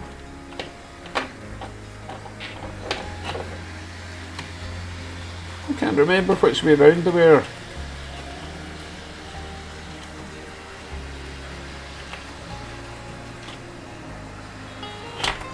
Well, let's just try it this way. So if that is going in that way, then that wheel has to be that way, right? You go in there, turning, yeah.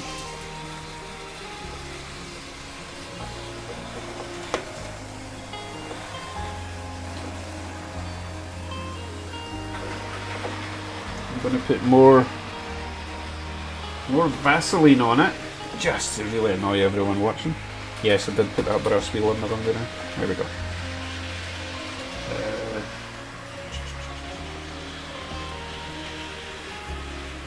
I know, you all hate me. It's alright. You're not the only one. If it works, I'll clean it all out and put in proper grease, right? Heel lines. Right, let's get this brass thing on.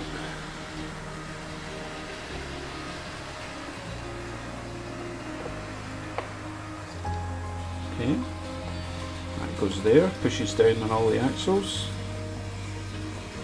Okay, it's highly possible that this little brass plate was sitting about there and hitting off of that gear wheel. You see that?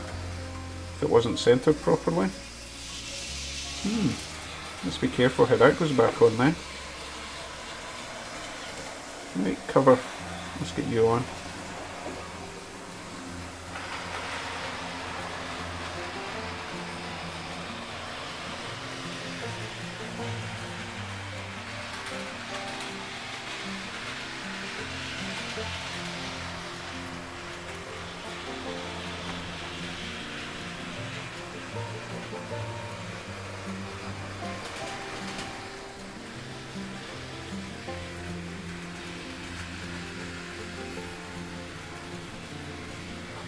It's not going on.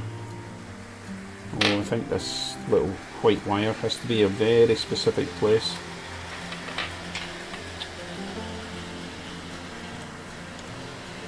You know what? These things, they were never intended to be worked on, were they?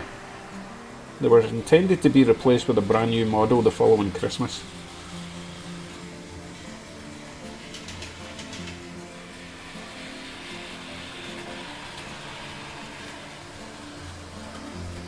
Okay, so I've got to get the screws in here to hold that plate in place. There's no clip.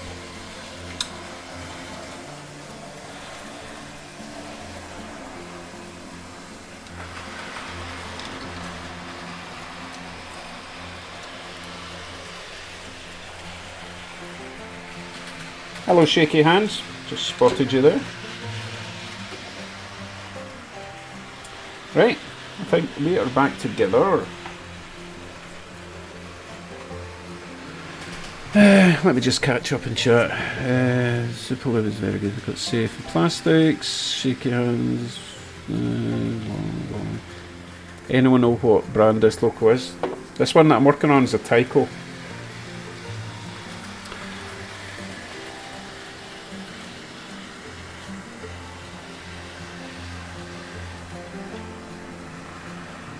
Shaky Hands has been weathering a CP GP35 using dry brushed orange for the faded red.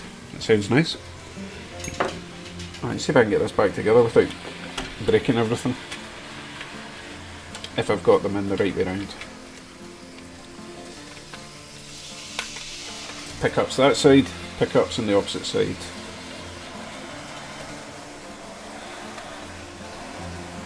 Let's not try and break the little ladders. Slide you in. Don't like this design at all, by the way. Oh, it just popped right in. Maybe I do like this design after all. Let's get this side in.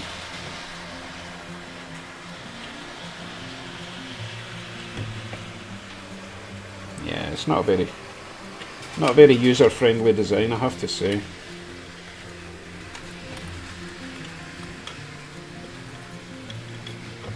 Because this thing here just likes to spin about when I'm trying to... That has to stay straight to clip in place.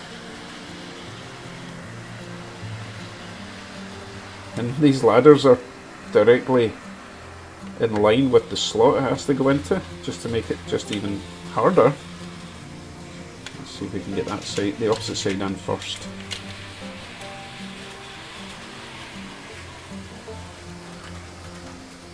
Right, the other side's in. Yes, we're in.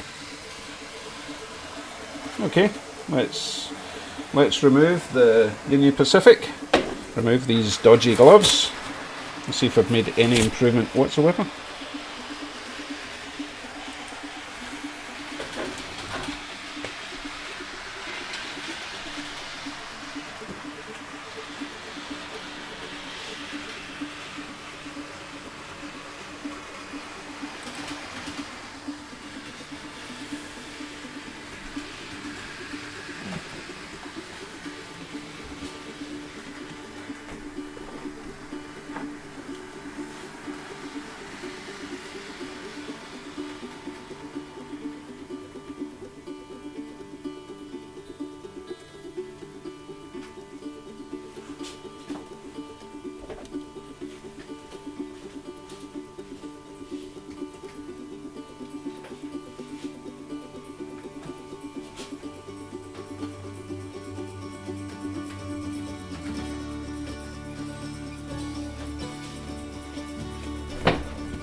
Okay, you ready for success or failure?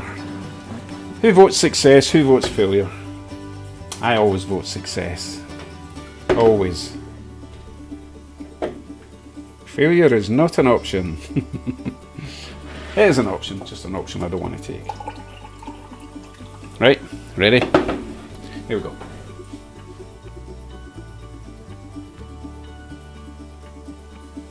Absolutely nothing. Let me give it a wee push.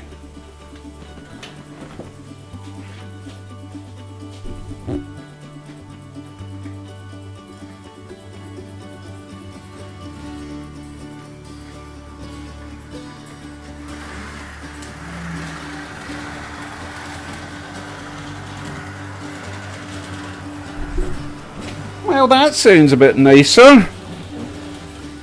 Obviously, there's a lot of liquid. A lot of that alcohol went into the commutator, so that needs to burn off or evaporate, preferably. I don't really want a fire.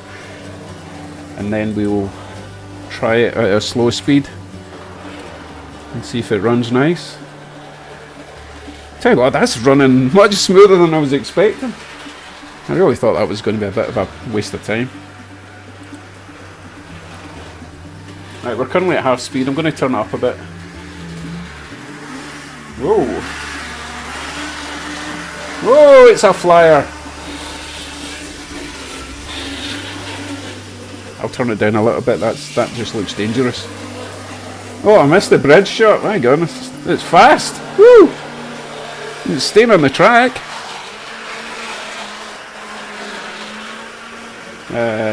It's moving so fast. I can't choose the right camera in time. I'm chuffed. I think that's great. No light, no, the light's gone, but that's okay. I think it's easy. Well, when I say it's easy enough to get into it, it's not that easy, but it'll be easy enough to replace it with an LED. I don't think it's got windows either, so I'll need to add some windows. Where are we? Yeah. Right, let's slow it down.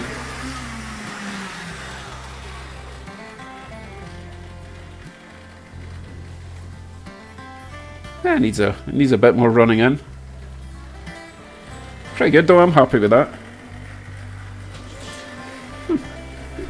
Oh, let's get my pretty face back in the picture. That was alright, eh? Didn't take too long either.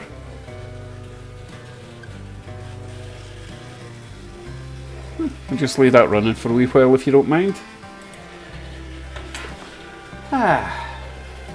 Yeah, that was an unexpected success, to be fair.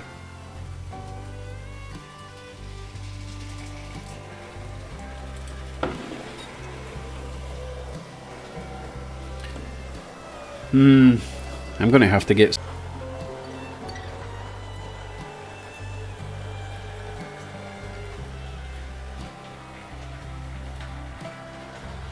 Yeah, I'm happy with that.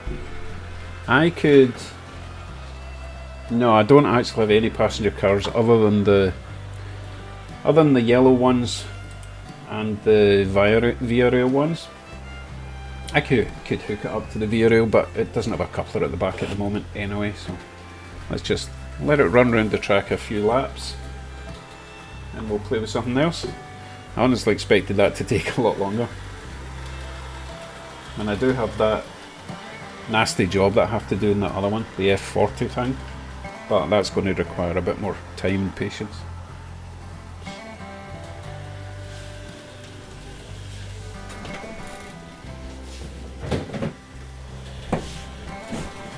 So while we are running that in, I want to show you a couple more things that Steve David sent me.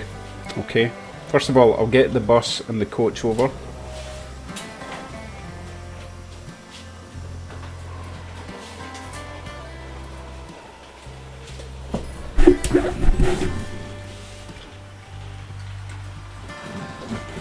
Let's start with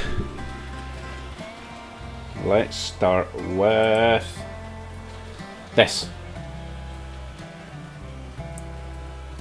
And it says on the side, it's obviously a little ice cream van, right? It's Walls on the door. Walls is a British ice cream company, and on the window it's got Walls lollies, as in a ice lolly. Okay, that's what we call them. Okay, it's got a little dude on the roof. This is quite hard to see. I apologise for that. Now this is a one. I don't know if Steve is still here, Steve David. I think it's a 176 scale. So it's not actually that far off a 187. And because it's a British car, it's tiny anyway. So let's compare it to this bus, for example. Looks fine, right? Looks fine. And it's absolutely gorgeous. Came in a little presentation box, which I've put in a safe place. And what's that? I'm reading John Burns. I had about 50 grand's worth of O gauge that someone needed more than me. Wow, that's a lot of O gauge. That's oh my god gauge. Anyway, isn't that nice? And I know it's not like North American or anything, but it's absolutely adorable. I love it. Right, next up, North American school bus. Now this is actually an American as opposed to Canadian school bus, because Steve told me I need to paint the hood black for it to be Canadian. Right, look at the detail in this. You've got your little stop sign at the side that folds out, like so. It's also got this little bar to stop the kids running out onto the road. That folds out as well. Wouldn't it be awesome if I could get the lights to flash on this? Phenomenal, absolutely amazing detail. I need to be careful with that though, because my fat fingers is likely to snap that off. It's got a little mirror there to watch for stupid drivers cutting up the inside. Fold the stop sign in. So that's awesome. And Canada coach. Now I thought this was from the late 50s, 60s, but I think it's actually a 1980s coach. And I noticed after I had kind of done the video on this, that on the window, which you probably can't read, but it says Hamilton on it, which is where we live. So he specifically chose that just for me, from his stock. I don't believe for a minute he just had this line about he chose this for me, so I really appreciate that. It's so nice. Tinted windows, air conditioned, I bet. Oh, that's awesome. Right, he did send me a bag of tiny things, you know, little 3D printed things and cones and all that kind of thing. You'll see that in the video a week on Monday, so I'm just going to show you the bigger stuff for now. And by bigger, I mean smaller. This is incredible. This is a Glasgow tram, but it's M scale, so this will be more of a display thing for me.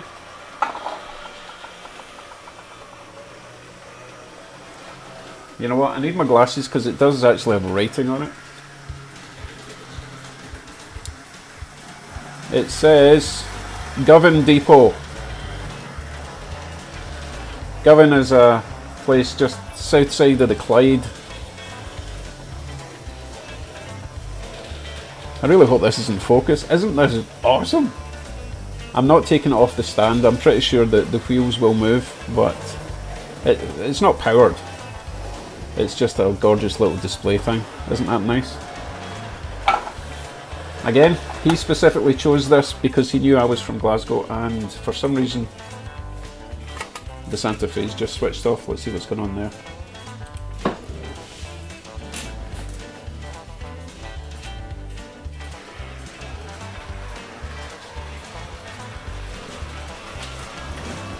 Must be getting tired.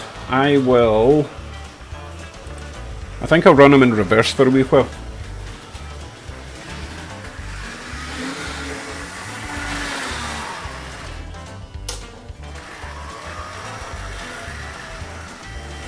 Right, leave them running backwards for a bit.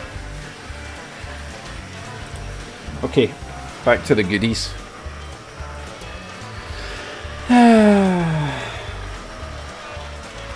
N scale again. This is a Glasgow Corpay trolley bus. What do I mean by trolley bus?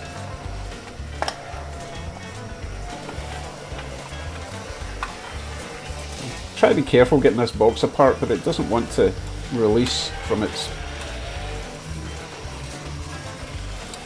Yeah. It's a trolley bus because it's got these little trolleys, I guess, that connect to overhead wires. Kind of like a tram, but in bus format, so you have to steer this. And this one says on the front, oh, this is tiny.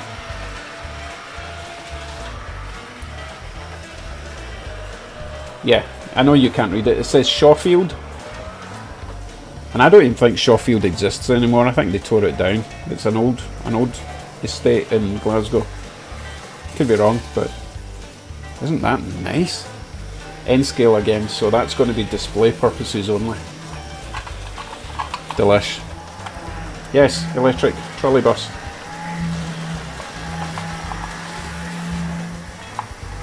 Yes, Steve, I think I missed your comment there about backing it up, but I think you were talking about the Santa Fe, which we are now doing. Right, final thing I want to show you for now from Steve David at First Place is this.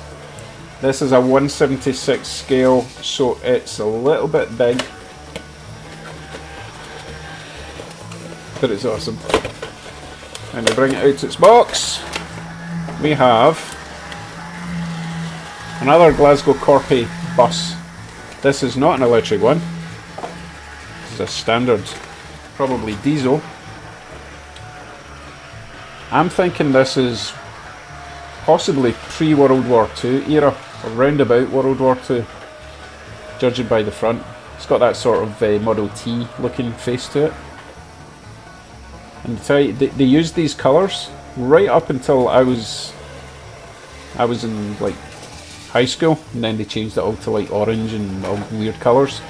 But they used that colour scheme for a long time. Isn't that gorgeous? You got your stairs going up the back. Full interior. Red pleather. Nah, I'm sure it's just washable vinyl they had, because you know everyone in Glasgow gets drunk at the weekend and throw up in buses on the way home. This is a Leyland bus, it says in the front, and it says George Square right there. Isn't that delicious? Santa Fe's broken down again. Let me give him a shove.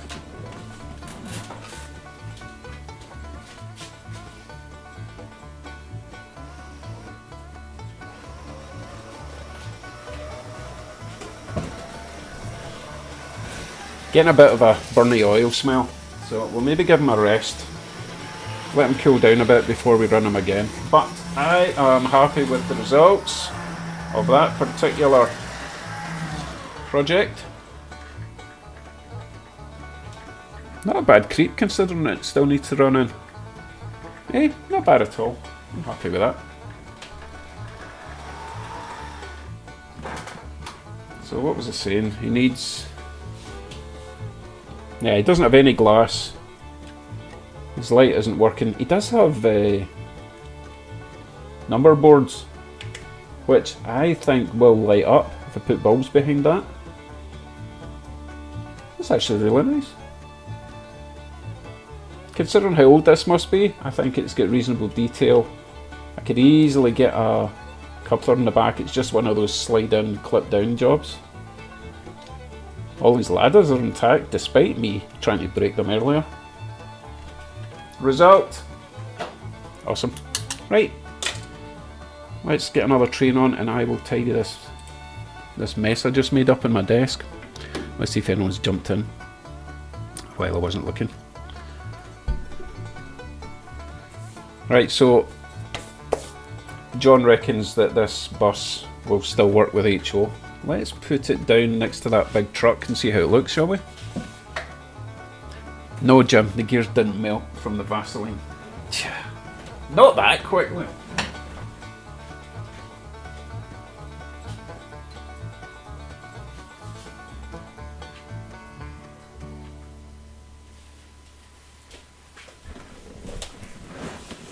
You know what? I think that looks fine, right? Size-wise, obviously not era-wise, but remember I'm going to have that whole train museum area going on to showcase old steam trains and trains from different parts of the world. So that can be in the sort of museum-y section. Yeah, yeah. Excellent. That's so nice. I'm so chuffed with all this. It's just, I'm putting them back in the layout for now. Keep them safe.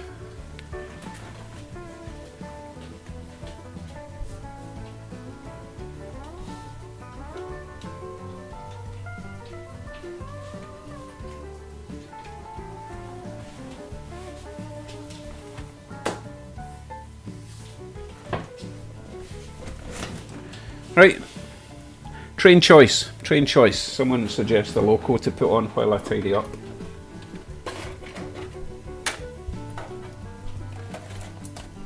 I think I've got the music right this week. Last week was a bit psychedelic, shall we say.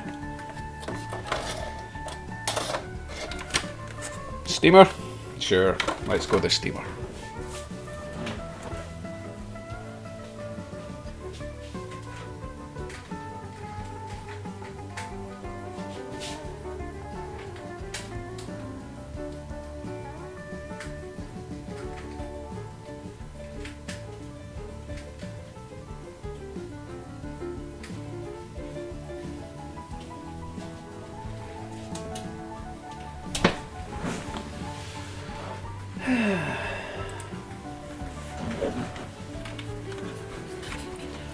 Just looks so, what's the word, majestic, right?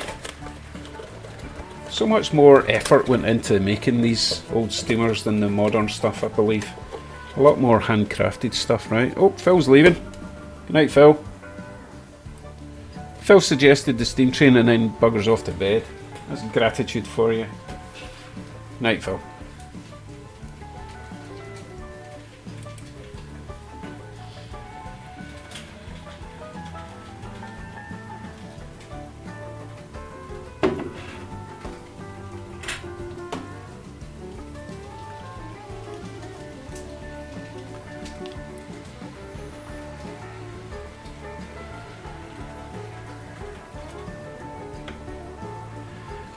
Yeah, John, it was a pretty good choice, I think, for the colours, because it's not like in your face green, but it's not like pond scum green. It's just nice. It's actually a little bit darker than that in real life. The camera's obviously, you know, doing its whole low light compensation nonsense, but it is really nice. Subtle but crisp. Lovely. Crisp? Can a colour be crisp? Yeah, sure, why not?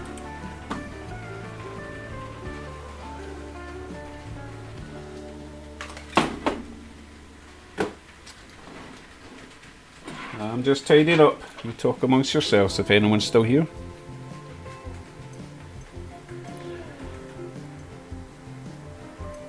Yeah, shaky. I currently have... Actually, no, I've got 4 steam trains. I've got that tiny little Baltimore and Ohio job, and I've got that black thing that I got for like $2 at a train show that I'll need to dig out.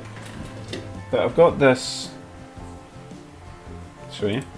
I've got this B&O job, little switcher that I got. Also got that from James, which it runs fine, but its wheels are very close together, so it's not a big fan of turnouts, you know. And I've got that black thing somewhere. It doesn't run great, so I've not got it out tonight. So yeah, technically I've got 4 steam trains. In fact, I've got a British one somewhere as well. I actually get quite a lot of steam trains, but they're all tiny. This one that I'm running now, and the one I got from James the other day are you know, full-size steam trains. I mean, we're not talking big boy full-size steam trains, but reasonable sized steam trains.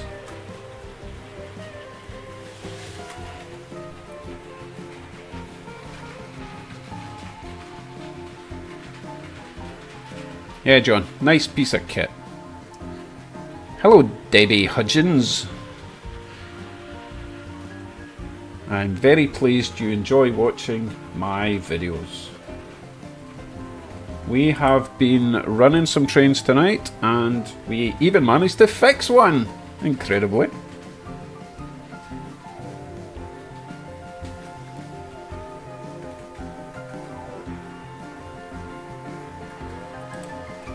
And I'm currently tidying up after my little expose of all my goodies that I got recently.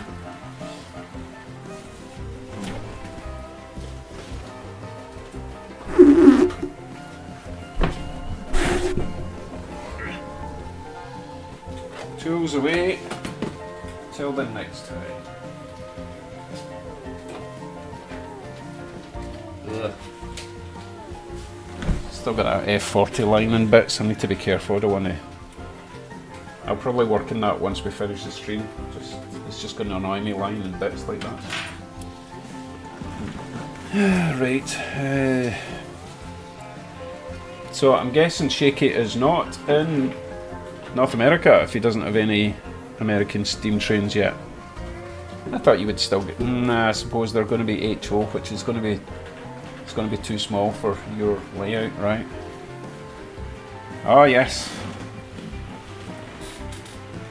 I think one of my kids got me this for Christmas a couple of years ago, or last year. That was for when I was working on my other channel. I just spotted all my dandruff. There we go. Yes, pretty good. I've got a few daft t-shirts like that.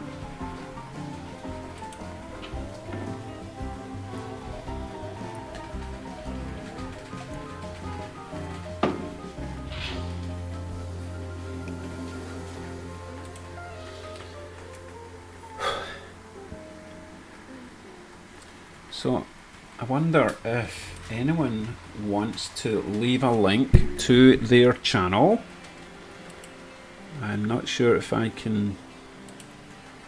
Yeah, I can't find your channel just by clicking on your name. So, I wonder if I can make you a mod so that you can do it yourself. Yeah.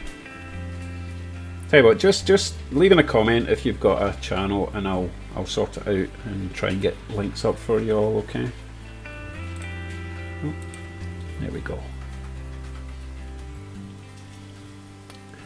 So James has the coaches that I want for that steam train.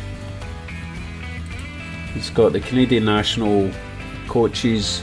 He's got like 7 or 8 of them, and one of them I think has got the sort of porch one at the back. So if James ever sells them, then I'll be first in line, or at least I'll try and be first in line. We'll see how much he wants for them, I guess. Wow, John seems to have a lot of steam trains. They're going to take up a lot of space. Wow. 100 locomotives. Wow.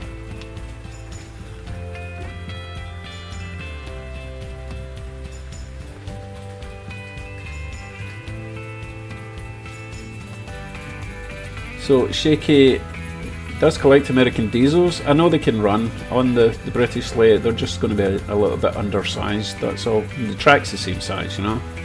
I love Atherms as well. The 6 axles like to misbehave on my track, but the 4 axles absolutely perfect. I mean, you've seen tonight, I've not really had any problems with the 6 axle PAs, they're fine. You just have to make sure the wheel spacing's perfect, that's all. Wait, what's Ian seen?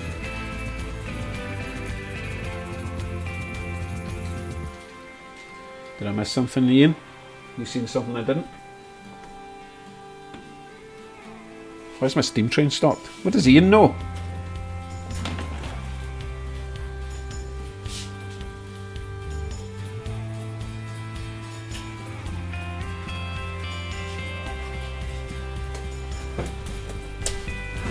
So I've noticed that the steam train that you're seeing there I've not actually cleaned or oiled that, so I think it's actually getting a bit hot, so I'm going to remove that for now. And let's run this little CN GP35 for a wee while, okay?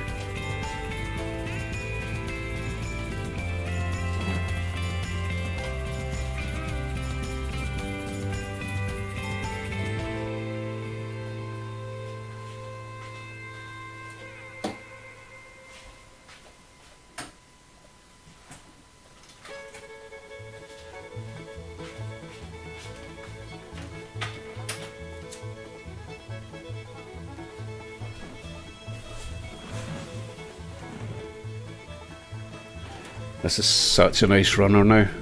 Oh, all it took was a bit of cleaning, a bit of fresh Vaseline, and it's been great.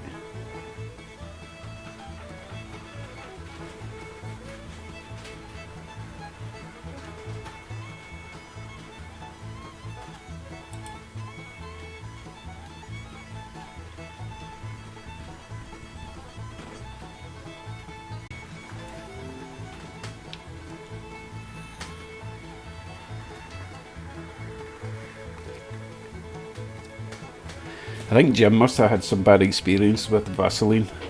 Were you in prison or something?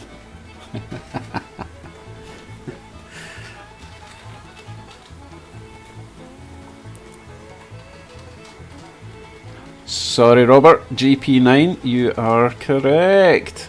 I knew it was a GP something. I'm still getting used to all these funny American names.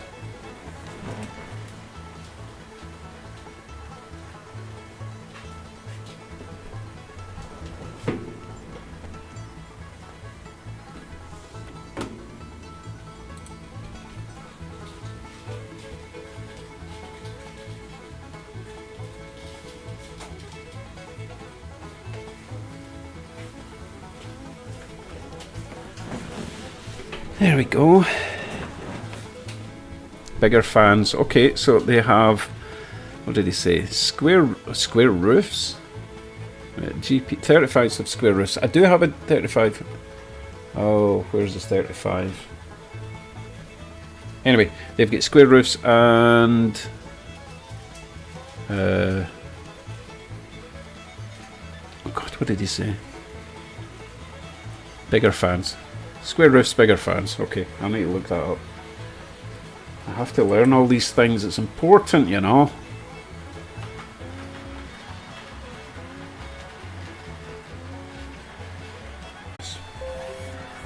Oh, this buffering and dropout's really annoying tonight. It wasn't doing this at all during the day when I was testing this. But I guess everyone's watching Netflix and Paramount and what else? Disney. They're all watching, downloading crap in the area, so messing with my stream. Very frustrating.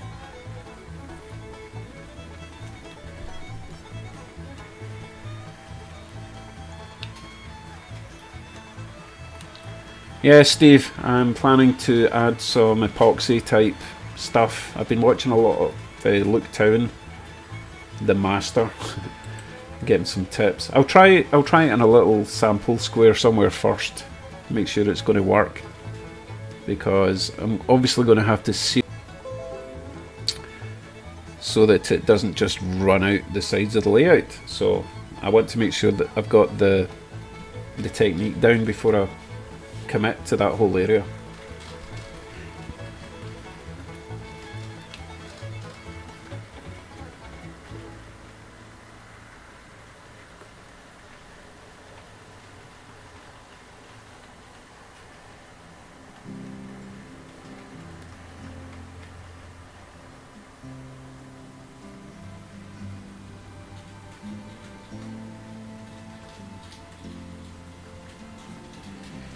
Colin, the only electric locos I've got are...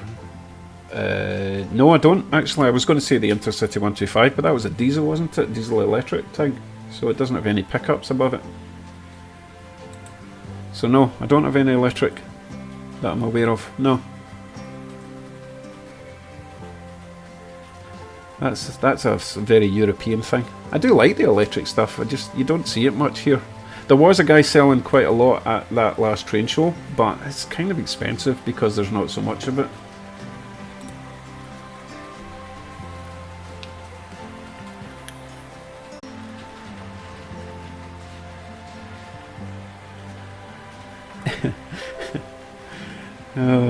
Stephen says a tram layout next. You know, I was at oh my goodness, it was a Scottish Model Rail show long time ago, and it was actually my grandpa's club, and they had a tram layout going round. It was O scale, running round, and it was meant to be, it wasn't like Central Station, but it was designed around an actual station in Glasgow, and it was amazing. The trams, and they had their trolley hookup things working. That's where they were getting the power from. It was brilliant. Tell you what, kids love all that. I'm surprised more parents don't take their kids to model railway shows. It really just inspires the imagination, doesn't it?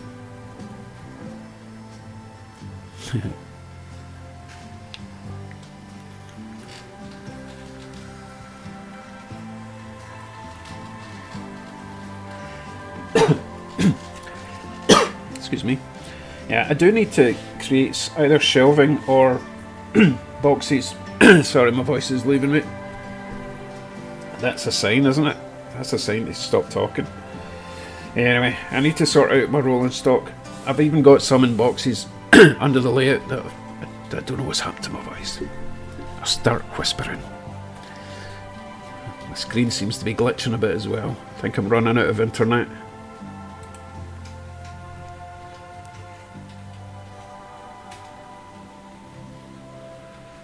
That's very true. They really don't advertise train shows like they do with like RV shows and Bed Bath and Beyond nonsense shows. Yeah, a bit more train. I mean, they advertise car shows everywhere, just not so much train shows. Which is a shame, because I think it's really good for the imagination for kids. What with all the modern iPhones, iPads, tablets. I'm getting really, really frustrated with this dropping out nonsense, guys. So I'm going to give this another. We'll see. We'll see how long I can put up with it. I think I'll bring this train in and we'll run something else. Okay.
So, this Lehigh Valley is actually really nice. I would love to get some passenger coaches for this. Yeah, I totally agree, Jim. You learn patience, for one, but you learn all sorts of crafting skills. You learn electricity, how that works, microelectronics, lighting, design. Wow. Yeah, there's a lot. I hadn't even thought of it that way.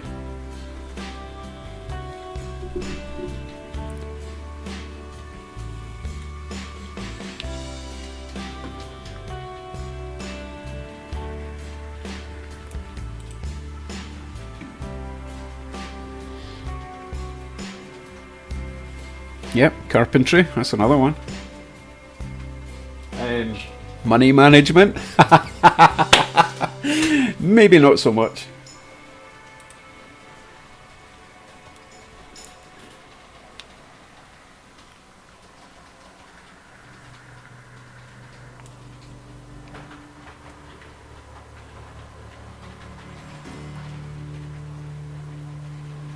Right, Stephen, I don't actually know what that red car is in the back. I got all these little, they're plastic, but they're actually pretty well detailed. They are 187. I got them on eBay and they were like $5 for a pack of 6 or something, so I got like 5 or 6 bags of them. Some of them are a bit crappy, but most of them are actually pretty decent. The only trouble was I would buy more from the guy, but he doesn't combine postage until you pay in full, and then he gives you a refund through eBay. Which is kind of, you know, it's a bit worrying when you're spending like over $100 on postage and you're expecting 80 of it back. It kind of puts you off. But I'm happy with the little cars I've got, and they'll be ideal when I do my moving car system because they're so light. It won't take much, and all the wheels turn as well, so that's ideal. Right, so Shaky Hands says it's a Mimic Vauxhall Viva. I don't know about that. May have a closer look, but you guys probably know more than me. I really like that Loco though. The camera doesn't do it justice. It's a really sort of deep purple colour. It's not brown. Right, everyone's calling that Triang Minic. Okay, I'll take your word for that then.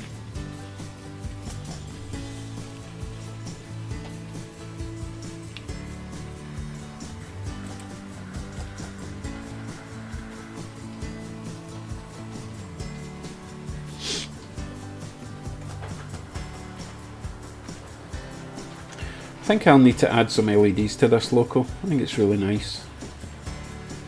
Be nice if I could find a B unit similar and paint it up, because I doubt I'd find a B unit for that just at a train show.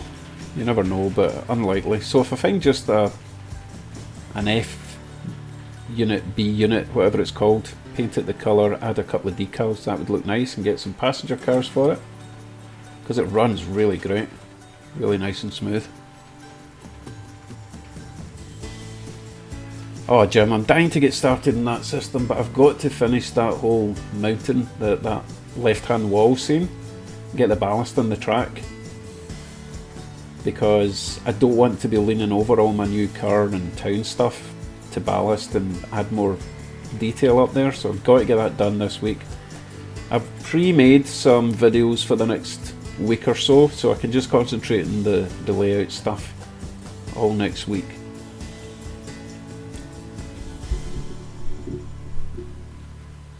Right, Minic Vauxhall. Minic, is that the manufacturer that makes them? Vauxhall HA Viva. Okay, I'll look that up. They all need a little bit more detail. They're just a bit plasticky. They need headlight painted and all that kind of stuff.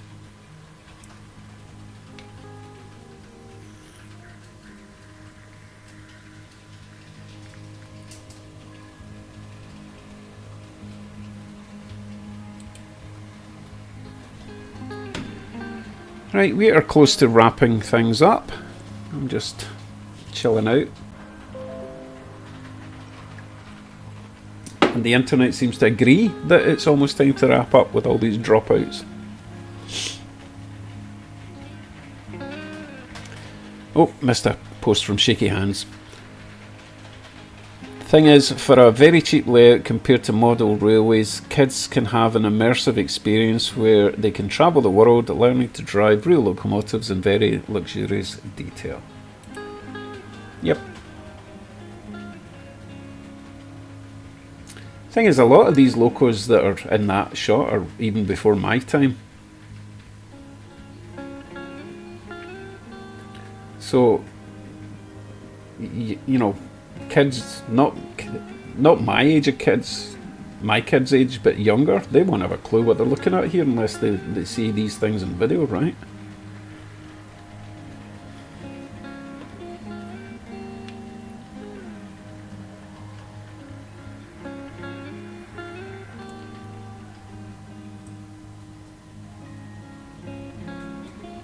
I think I'm going to have to finish this off with that little CN switcher on DC power to get the lights working nice and bright. It's a great little thing, I love it.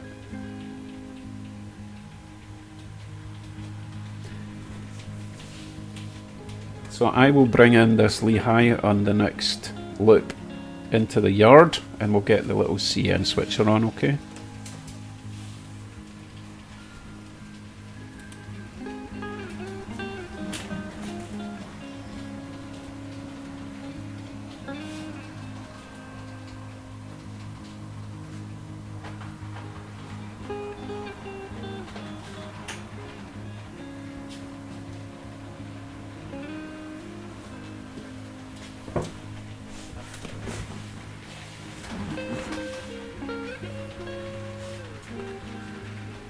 Thank you, Jim. We're not done yet. We're not done yet. We've got to get that little CN switcher going round.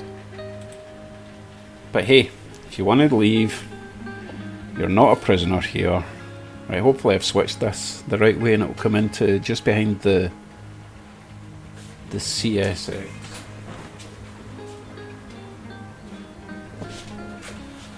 That's not what I meant to say.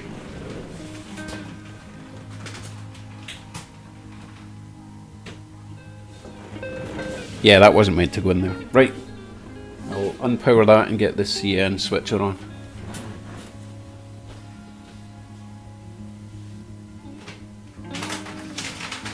Ugh, what a mess. Get it all off.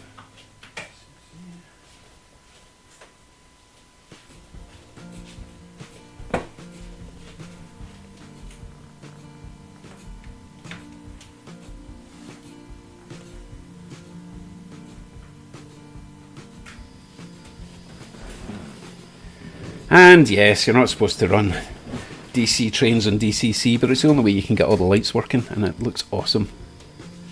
Ready? He needs to go a fair speed because he's only got the little short wheels.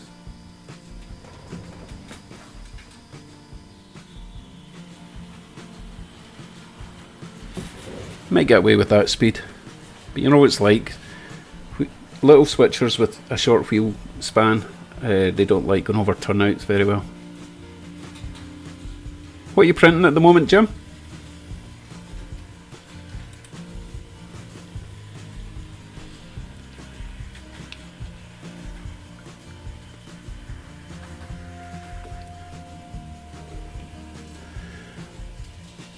Yeah, Robert, those little ditch lights I put in, they're tiny and they're bright. Look how bright they are coming down the hill. They are absolutely microscopic LEDs. They're brighter than the headlight, which is a much bigger bulb, so I would highly recommend getting a pack of those micro grain of wheat bulbs from AliExpress. Pretty cheap, mega bright, and you can mount them anywhere, because you saw where I put them in those little pinholes at the front. Oops, doesn't like that turnout. Let me give him a shove.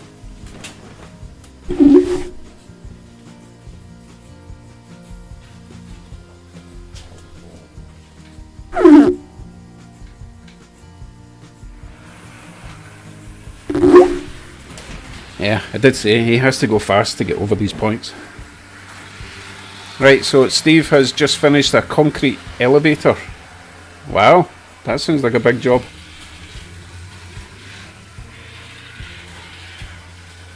Oh, Robert, those 3mm, they're great for like headlights, but they're too big to use anywhere else, to be honest.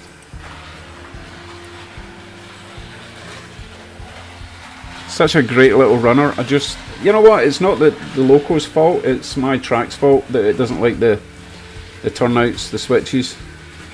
If I wire them differently, then he will not have a problem getting round at a nice speed, but he has to go this fast, otherwise he cuts out. Although that's mostly a DCC thing. I don't think he does that in DC, it's just the DCC controller kind of trips a fuse or something and just stops it briefly. Looks great though, I love it. Right, let me slow this one down. Once he gets over these points.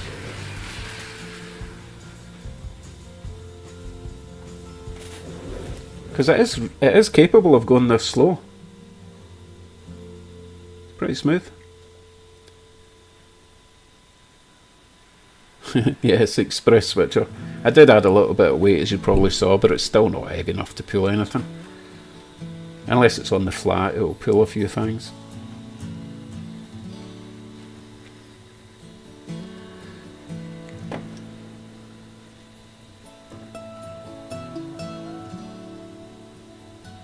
Yeah, I look forward to seeing that finish, Steve. That sounds great.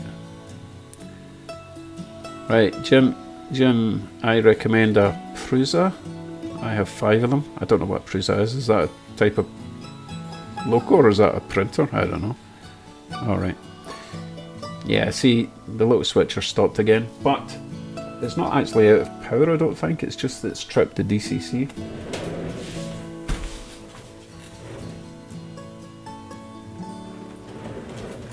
No, it's in a tiny gap of the track where there's no power.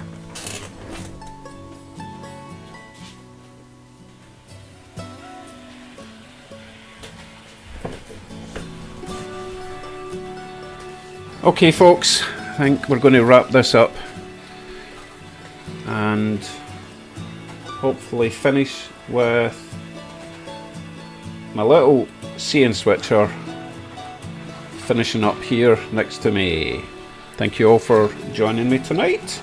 It was a lot of fun. We fixed a train, which is quite shocking as far as I'm concerned.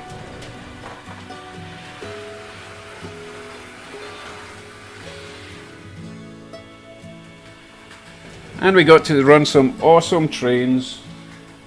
No major disasters tonight.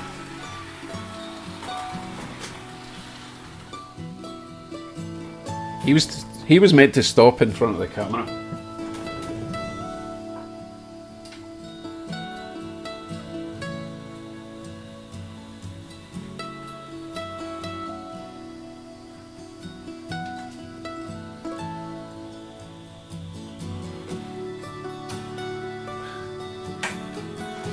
Whatever. Anyway, thank you very much. Much appreciate you attending this journey into my insanity, and I will see you all hopefully on Monday mail call, where you'll see in more detail the items that James kindly donated, a couple of Project Locos, and then failing that I'll see you Tuesday, Tune Up Tuesday, and hopefully I will get some layout scenic work done for that that whole section up there. I want that done, then we can move on to the town. Take care everyone, and I will see you all soon. Bye for now.